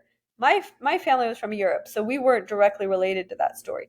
But the idea that that was happening in Europe too, where there was the indigenous people, then the white people or whatever came along, took the land, killed the people that were here, and that's a similar thing that we were talking about with the Italians, where it's like the ego is so big, they're like, we deserve this land, you don't, we're going to kill you, bye. And then they just destroyed the sacredness of the people and the land. And so I feel intuitively that could be the reason why America has a collective gut biome problem, right? This like ancestral trauma is coming from our karma of stealing this land and treating the indigenous people in the way that they were treated. And so there's a part of me that realizes to heal like the full story of it is also got to go back to like really doing something for the indigenous people in a better way that makes it right. I don't know how, but I'm going to eventually hopefully come up with that, but ultimately to make it right, because so far it's never been made right. And I lived in South Dakota, and I saw like most of them became alcoholics because they were just so traumatized that their land was taken. Now they have nothing. They're pushed off their land. They're given this little reservation on the crappiest desert piece of land in a trailer park, when they used to have the beautiful land in their buffalo and they were living like the best life. So we did that to them. And now I don't take it full responsibility because I wasn't necessarily 100% part of that, but you have to take responsibility on some level when it's your ancestry. So there's healing to do in all these capacities, where I just talked for in great depth about my Jewish ancestry, but that's only one part of me, right? There's like 50%. The other part of me is like all these other lineages. There are storylines with each lineage that has there's work to do there. You don't It have to seems like to spend your whole life on this. I mean, I just go into it when something comes up. And if it's a recurring theme, then I really dive in because I'm like, that's just the way I am. I'm not going to let things keep coming up and not address it. it's interesting. I'm trying to relate this back to myself in this current time. And I think the one idea that keeps coming up to me would be with the United States and our proclamation, maybe our identification with being number one. And it's always struck me as very curious on this path where it's like how much of it is my internal belief, manifested and wills it into reality versus doing the physical work in order for such a thing to achieve. And I see this greatly, and if we're talking about like a group think, it seems to me at a even on a world stage, America is perceived as being like number one. But if you break it down, we're probably in one of the weakest positions we've been in regards to our economy, our military strength, the leadership that we have at the top. And so it seems like, kind of floating back on what you're talking about here, that would be almost this reoccurrence, this reemergence of maybe where Rome was. And then overnight it flips on its head because you think for so long that you're number one, you guys are the leaders of the free world. And then overnight, everything could change. Yeah, exactly. I mean, everybody that I know in my community has always more or less been seeing that America is kind of the second Rome, the empire that fell, and it's been in the crumbling for a while. It's like our leadership has been the problem. Our leadership is a puppet. All it's like it's never about the guy or the person. It's just whoever's in the puppet position. So the actual structure of the whole systems are broken, and the school system structure is broken. The farming community is poisoned. So there's so many systems that have been just like poisoned and destroyed, and it's from this sort of like core of negligence around caring truly for the people, even though that's what our Declaration Proclamation is based on, for the people, by the people, and all that. But it's like if these people who are us were really like the main intention was to make sure that we're all good, then these systems wouldn't be this way. We wouldn't have poisoned water and food. We wouldn't have systems in the school that crank out mental disease because the kids are so messed up. We wouldn't have the government in the way that it is. So it's become corporatized, and that's going back to the ego thing. So it's like the ego power is looking for always the profit, and it's always at the expense of the people because they haven't figured out the evolution of that, which is you can actually profit but that it's good for the people. But they haven't got that structure yet. They've just come up with like at the expense of the people. That Mm. formula is working really well for the powers that are running it. So it's just really just a broken system. It's kind of like when you have, let's say you have like iPhone 2 or something, and it's just like it's not working, and like people are just they're just trying to keep the old system going. It's just broken. And you have to upgrade the system. The only way to upgrade the system, you have to do massive changes. But they're like so slow of changing anything. And there are a lot of the people that run it are not really in the paradigm of evolutionary thinking. So they're more like, okay, we just put a band-aid here, we put more money in this thing, we do this. The one system that they've done really well is actually the military. Our military is the number one in the world still. No matter what you want to say about America, that's why we became the world power, is because our military is the number one in the world. The reason that we have the number one military in the world is two reasons. Number one, we put the most money into it. Trillions of dollars. The number one expense of America governments is the military. So that's actually a good thing because that's why we got so powerful. That's why a lot of people feel really good about being American because you feel safe. You're like, okay, well, at least I got these guys. They're going to protect me in some way. They can't always. Like 9/11, they weren't able to. There were certain times when they couldn't. But I, in general, feel pretty safe in that regard. But because you can go to countries where they don't have a good military and you can feel the difference when you don't feel safe in a country because people can walk around with a gun. I mean, it's a different environment when you actually just don't feel safe to walk around the street. And in America, for the most part, we have a really good thing there. But the other thing is, they haven't figured out how to fix the system there. And that's what I'm focused on, is that, they put these people in the military. I had a lot of friends that went into the military, people in my family as well. And they go in and they get so traumatized because being a human is already traumatizing. And then you put someone in war or conflict zones, and it's like there's no chance that you're going to come out not traumatized after being in war. So they got like millions of people traumatized just because the way the whole thing is, and they don't have a really good system in place to heal them or to help them even. So that's where I really feel passionate to help these people right now, because I'm like, I have the solutions.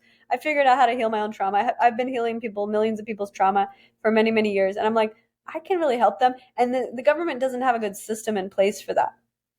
So I feel really good about being able to serve in that way. But then it goes back to the other picture of like, okay, the reason that we have broken systems or mass dysfunction or lots of issues is because it actually gives people purpose. Because then humans come and go, oh, actually, I'm going to help this. I'm going to fix this. And then we have a whole like army of angels that are born on earth with the knowing that they're coming because there's like millions of people that have PTSD, and they're going to help with that. Or there's like millions of people that homeless, and they're going to make that their mission. Or there's millions of people that whatever have had poverty consciousness, and because they learned that through the journey of their own soul evolution, then they actually came back in this lifetime to teach and help those people through their own poverty consciousness journey to abundance consciousness.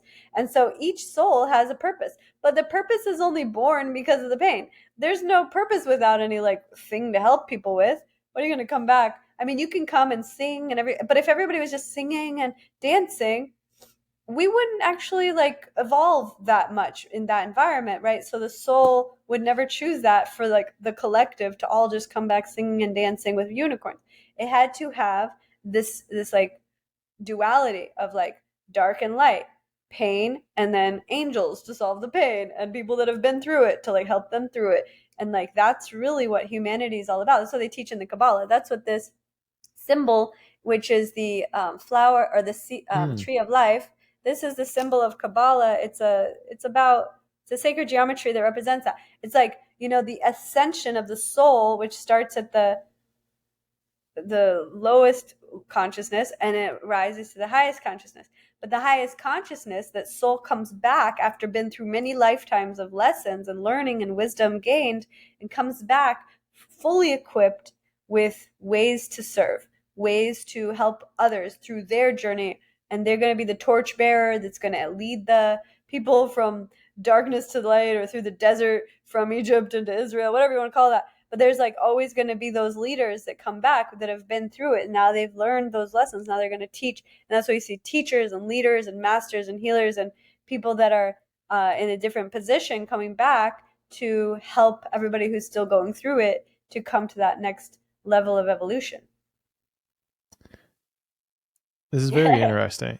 This is very interesting because I'm hearing the way that we're speaking about this, the way that you're speaking about this is very much from like a collective group level. And I'm trying to think of how to articulate this. And I find it fascinating because a lot of my mindset has almost been to give it to the individual, say like it's the individual's responsibility to kind of heal their stuff, to kind of get their stuff going. Yet it seems to me that you're at this place now where you've done that inner work. You've healed that inner child.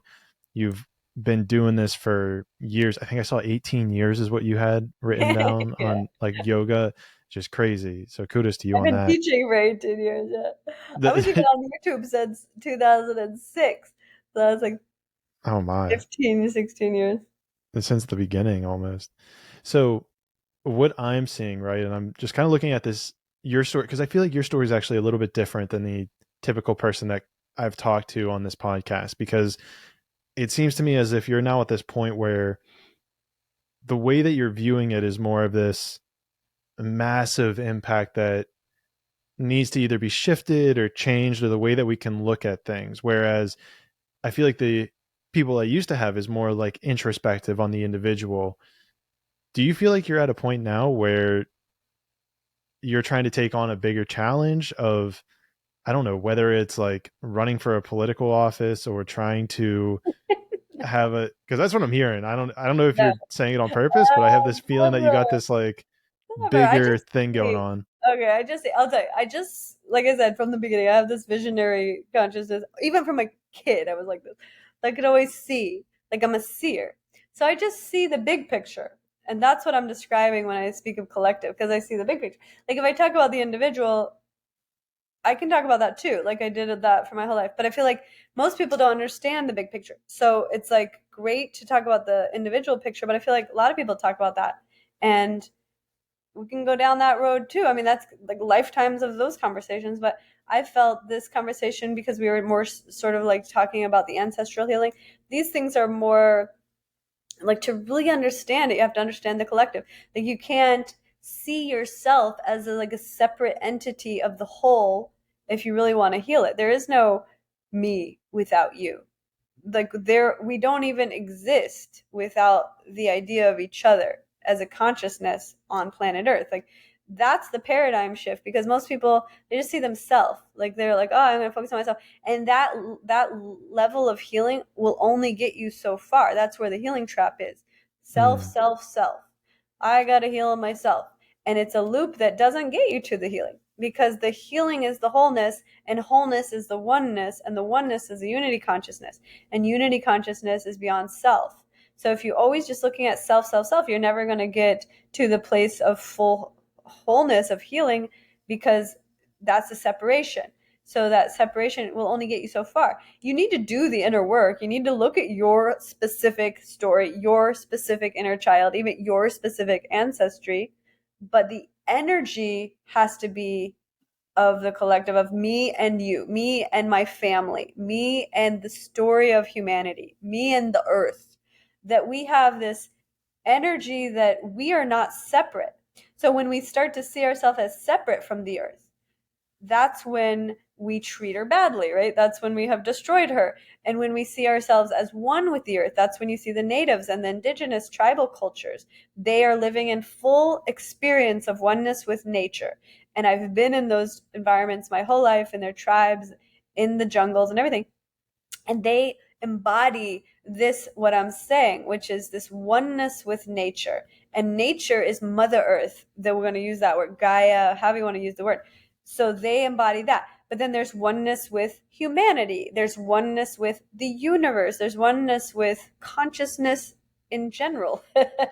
There's oneness, that's everything. But if you can want to segregate it into these different experiences of oneness, to in order to like kind of start to get a better understanding, I think that that's like the ladder towards full understanding. Because Hmm. if you can feel one with a tree, like a lot of psychedelics help you with that. You take some shrooms, you go sit by the tree, you feel one with the tree, and you start to see there's like no separation between the energy field of the tree and the energy field of my body. So you say, okay, so I'm one with this tree, I'm also one with the earth, now I'm actually one with the sky, and now I'm actually one with existence. Wow, I am this like energy field.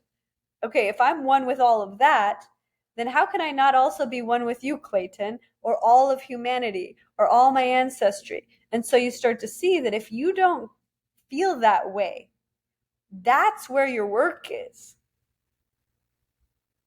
Hmm. So is it this dance almost between healing yourself and healing the collective? Like I'm trying to see, because I'm on board with what you're saying, but I'm Okay. trying to see if we're talking about like healing and getting ourselves to the next level and getting to this place where we're able to view everything from source or oneness. And we are constantly being told, you got to do the work, you got to do the inner work, you got to heal the child, you got to make sure you're safe. Where is there like a pivot that we need to take, like every now and then? Is it like issue by issue? Like when do we look at our individual life versus looking at a more collective worldview? That's a good question. I don't, it's hard to put it into words because in its experience, right? So it's like if I was to try to communicate in words what is euphoric bliss, right? It's like, okay, I can kind of try to get some words that would bring you close, but like in order to understand, you have to feel it. But what you're describing, what you're asking is that where do you put your focus if you really want to get results, right? It's like, in the end of the day, it's all about intention. You want to get results, you want to get, what is the result you're after, right? For me, my result that I'm after, if I'm going to put energy, time, money, everything into investing into my healing journey, which means, and it's just so arbitrary to say my healing journey, because what it really means is I want to feel good.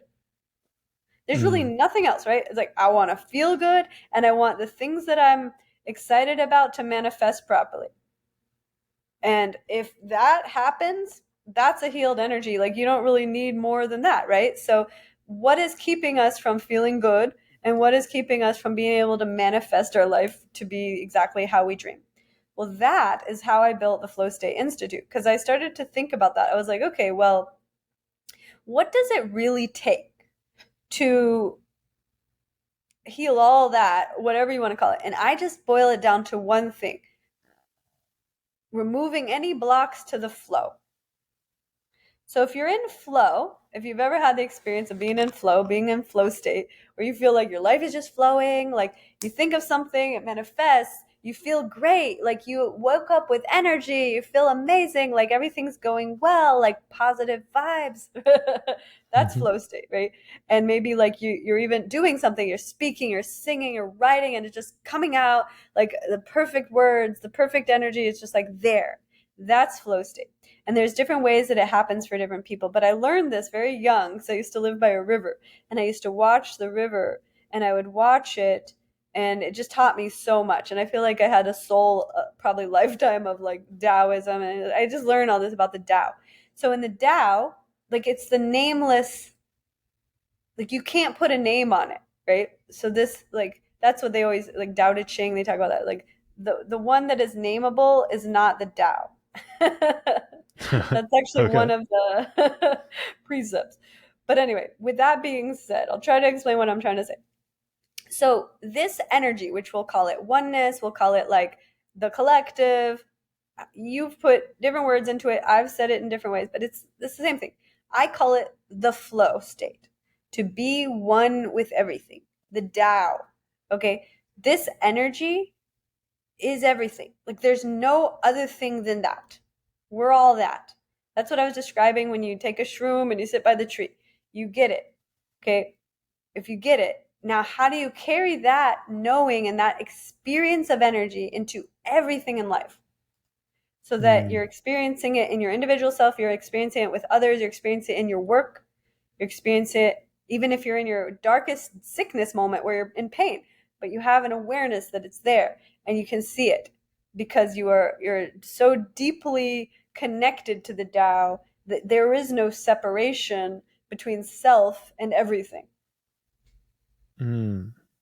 So you understand? So when you get to that, if you can, that's where meditation, breath work, and these things that I teach help people because they can start to dissolve some of the boundary of this separation, this like invisible shield that we think that we're separate. You and I'm separate. Why? What makes us separate? Because I have this skin and you have that skin? Because I'm wearing this sweater? We're not separate, right? So it's just like this facade of energy that we have created with individual identities, which is framed important. These are part of life, but that when we dissolve all of that, then we have just this field of energy, the Tao, the oneness. And that's to connect to that energy is literally the only true healing. So when you focus on me, my story, my life, this, that, the other thing, it's important to a point, but then in order to get rid of all of the past story identity of this broken energy, which was my inner child or my past life or my lineage, is to dissolve it and to dissolve it in such a way that you realize that the only reason for your actual birth on this earth in this lifetime is to serve the collective. And if you get to that, if you could get to that and you find your purpose and you know why you're here and you're serving the collective in that experience of your energy being purposefully, intentionally serving the collective, that can heal everything. And then you don't need to do all this individual work, right? It happens automatically because I am you. So if I'm serving you, I'm healing myself by helping you. I'm healing us both. And then you're killing two birds with one stone or whatever. Like now you're doing your work, you're living your purpose, you're serving the collective, and that's also what can open floodgates of abundance and prosperity because now you can get compensated for this service that you're offering, and so then now you're no longer like, how do I heal my poverty consciousness? Instead, you're more like serving. Like you're too busy doing the work to like have a thought about all my problems, like that's where I want people to get to. And in Hmm. order to get to that, you do want to have allocation of some amount of time for yourself practice, right? Your meditation, your breath, your like whatever you're journaling, your inner child healing, all this stuff. You want to have a time every day for that. But you want to have also time every day for service, for doing for others, so that you can start to break down the barriers of self and other and to open that portal of oneness consciousness, because in that field of infinite energy, that's more healing than all the other work. The other stuff takes way longer. If you're just me, think about it. Imagine how many years, lifetimes it would take to go through one story by one story of all the trauma of your childhood and every other childhood of all the thousands of lifetimes. That's Quite a just too few. long. You can't, there's no point in that. It's just taking too long. So you have to look at it like, okay, what's the fast route? Go to the core, go to the root. And the core is your deepest ancestry, and that actually the deepest ancestry that we all share is God consciousness. We come from the same source. And so directly connecting to that is so vitally important to the whole journey, because I'm not saying don't do the other stuff, but I'm saying don't get stuck there, because there's always going to be another story, another this. You can go there when it comes up, but don't spend your life there, because if you spend your life there, you're going to look back at the end of the life and go, all I did was think about my own inner child trauma the whole life. And instead redirect that energy to serving the world. And then at the end of the life, you're going to say, wow, I helped so many people and I healed myself too. Hmm. Yeah. So how do you find, because it feels like to me there's a deep connection here with how you were talking about at the beginning of your story and how letting go is a huge element of it. And it feels like there's a deep connection here with the idea of letting go of my body, my thoughts, my mind, my physical attributes, almost in order to merge my consciousness with this infinite source. So is it almost the act of letting go in order to come in contact with it? Or is there just a state of just being that all is one? Like how does that unfold on a individual level? It can be accessed in different ways, I feel. So for me, I think my first experience of it was potentially through the love of my family. Like when I was a little kid, before my mother lost her mind, I had four girls. So there's three sisters and I and then me. So four of us little kids. We used to all sleep in the same bed. So four kids, my mom and dad, and we all slept in the same bed at one point.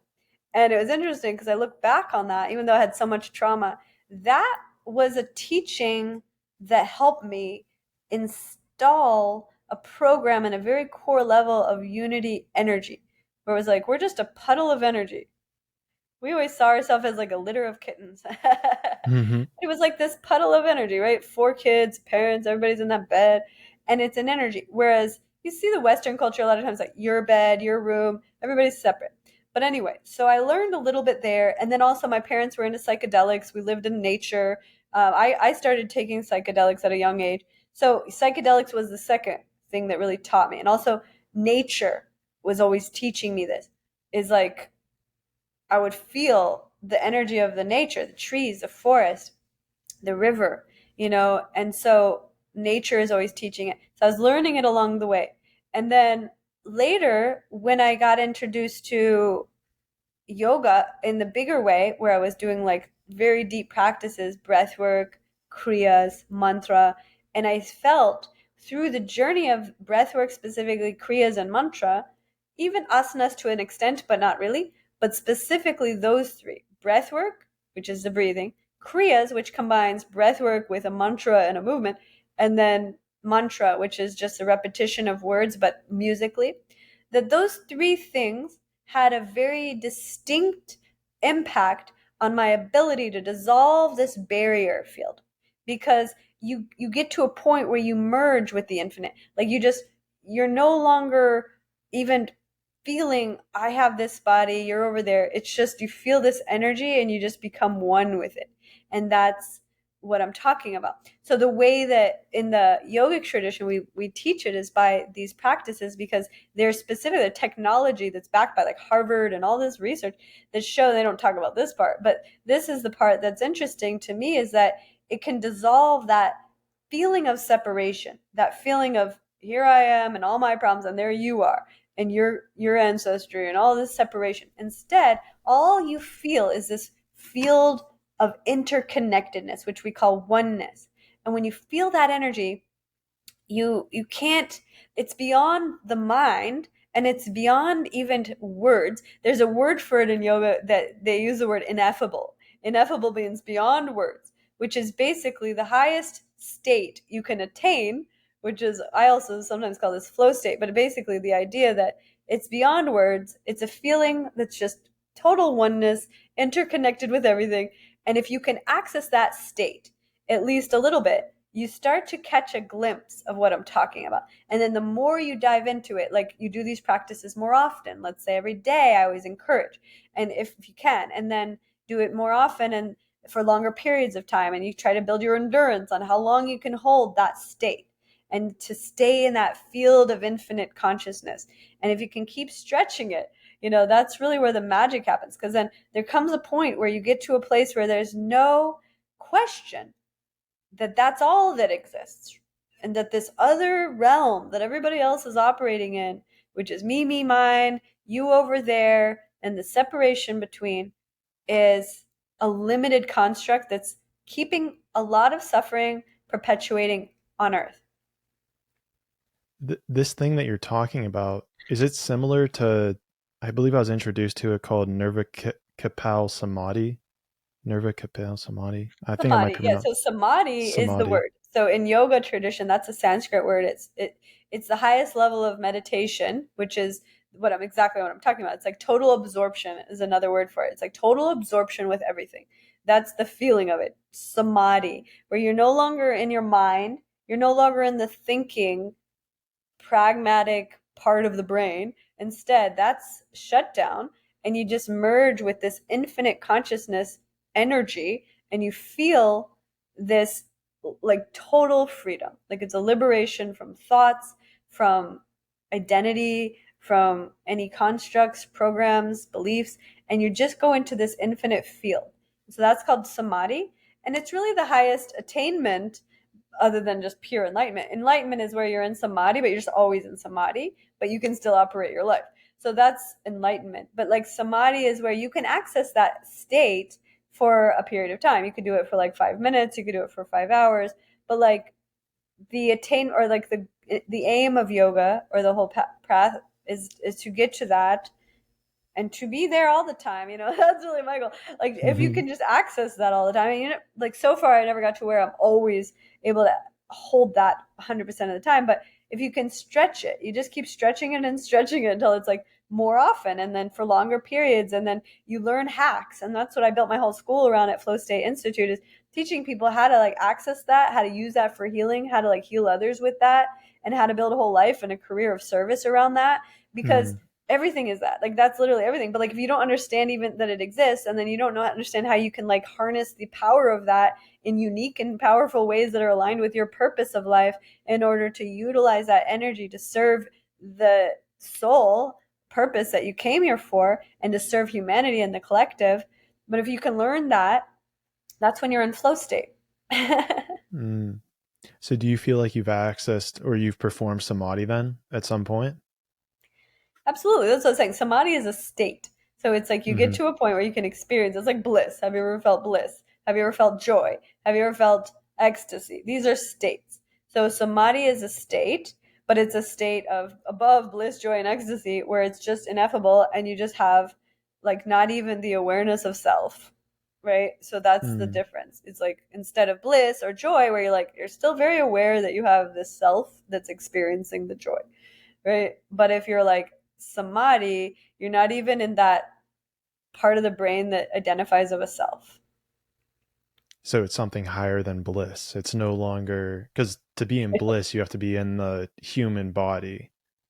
So you're almost transcending that. Yeah, because exactly, because that feeling, that emotion of bliss, it's like, okay, but what makes you feel the bliss? Because your body feels good, because you're, energetically you're experiencing something and it's evoking this sensation, maybe through sex or through drugs or something, but plant medicine or whatever. But like ultimately, that's still through the body. And samadhi is Mm. to take that potential and take it to the next level, which is beyond the body, and you're feeling just the emergence of that, but that energy is what the universe is made of. That is the God frequency. So if you go beyond this body and you just go into this God frequency realm, which is always available, it's always there. But if you can access that energy and like connect to it, you can feel bliss on every cell of your being, but like way beyond that. Because you recognize you're not even this body. So it's the being of the body, but it's like more than that. Because you realize like there isn't even a me. That's funny. So when you're in that state, is there anything to do, like other than just being in that state? Like almost, or can you use it as like a manifestation portal? Is it some Yeah, but that's still sort too of, much in the doing and the ego and the mind. You can't do it there. You can't get there from there. Like it's no. yeah. But if you go into that, everything organizes itself. Imagine if you knew the address of God and you're like, okay, I'm gonna go hang out with God for a bit. Now, your ego would be like, okay, I'm gonna see if God will do this, this, and this for me. But that's not how it works. God already knows everything that you want. All God wants you to do is go sit with Him and show that you are at the frequency that can be ready to receive that. So you go over to God's house, we'll Mm. call it Samadhi, and you go, okay, He just wants me to show that I am at the frequency to receive that. Do we need to ask for what I need? No. God knows what you want and need. Do I need to do anything? No. You're perfect as you are. What do I need to do? Just embody the energy that shows that I'm ready to receive. And that's not even a need on the body level. It's just embody, meaning like to be in that frequency. And then that's it. So samadhi is that. It's the party without any party. You go to the party just to be there. You don't do dancing. There's nothing. The energy of it's so powerful, then it organizes the rest of your life in a way, right? So the more you can connect to that frequency, you bring it back to this dimension, it organizes your life. Then all of a sudden, these people drop away, these people come in, this opportunity arises, this alignment Mm. is starting to make sense. And you start to say, oh, okay, yeah, like as I went into that frequency, as I chose that as a priority, as I aligned with the God within me, that is also this ever present, ineffable, all powerful, whatever you want to call it, internal source of life. As I aligned with that every day for at least a period of time and stretched that more and more through my meditation, through my breath, through my kriya, through whatever way that gets you there, that it allowed me to bring that frequency into my day to day. Mm. And I don't need to do. But then you're going to get guidance when you're back in your body and all that. And you're just like, okay, you need to do this thing. Okay. You got to do things. You can't just be like, and then God made it happen. Sometimes you get miracles, but mostly it's like, okay, then you got to do something. And you do get direct guidance, I think, when you're really aligned with your higher self and you get the guidance. Like, okay, you need to do this. You need to do your podcast. You need to, like, I'm getting ready to launch a new thing. I'm super excited with my foundation. It's actually with these bracelets. We have different bracelets, but basically it's a meditation ritual that helps people, reminds people to stop and breathe. And it's a very specific breath meditation with these bracelets where Mm. they use each bead as a breath. And so we have different ones. I have like black ones with lava stones. and different types of stones, but they're mostly crystals. And basically, it's this meditation ritual that I created to help people to remember who they are and to connect with the breath and to connect with a mantra if they want, and to use this throughout the day. It could be one time per day, it could be 10 times per day, but it's short enough that there's only like 16 beads. So 16 breaths, it's like a minute or two, but it's something doable for people to get started. I really feel you got to do something small enough that you're going to stick with it every day. That's also why I started the 30-day yoga challenge, is like so people can actually do something every single day for a period of 30 days or more, and you're going to see like real results with that. And then you're going to want to stretch it. Then you're going to say, I'm going to do it twice a day, I'm going to do it 10 times a day, I'm going to do this Mm, every hour, and just stop and really make the intention of entering into that portal of samadhi and connecting with your God consciousness, your highest self, and really being in alignment with the truth of who you are and getting that direct download of guidance and a rejuvenation of energy so that you can fulfill your purpose in life. So we're getting ready to launch this. It's going to be at brightfuture.org. It's probably in about a month or so we're going to be launching this. But anyway, people can check it out. It's like super exciting because I was always looking for a way to help people to like create a ritual that's going to be doable, because a lot of people, oh, I can't meditate, and I want to make it so simple and so powerful. The fastest way to really connect with what I'm talking about is through your breath. yeah. Amen to that. I think that's a great spot to wrap it up on, honestly. I'm getting my own internal ping that's saying that this is a good spot. So, Dashma, I'm super grateful for your time. This was sweet. I enjoyed hearing everything that you've experienced. Um, you've plugged your stuff, but I'll drop some of your links down below. Do you have anything else you want to plug, or even a final message for the audience before we get you out of here? It's funny because if people don't know who I am, I'll just say feel free to connect with me anywhere. I'm on all the social platforms. I have videos everywhere if you're interested in starting somewhere. I have an app, Flow State. It's the Flow State app. There's so many ways to get started. I really want to encourage people, even if they're on a spiritual path and they want to get to the next level, if they want to get out of the healer's trap and get into like a better, alignment with their true destiny and calling and the real healing that's available in life, I would encourage you to reach out at any time. We also have a certification program where you can go through this 200-hour in-depth healing program and then learn how to teach that to others.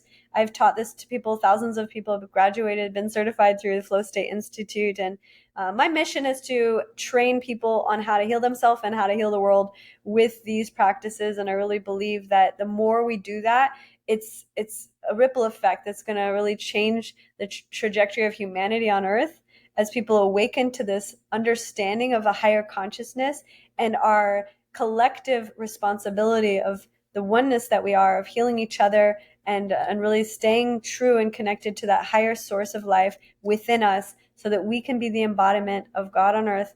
And I really believe that you are that, I am that, and we are one. And so anybody who's connected to that energy, I feel to just say reach out anytime, apply to be a part of our training program, and join the movement. Join the movement. Join the Enlightenment movement. Dashima, thank you so much. Guys, I love you all, and I will see all of you guys in the sixth dimension. Namaste.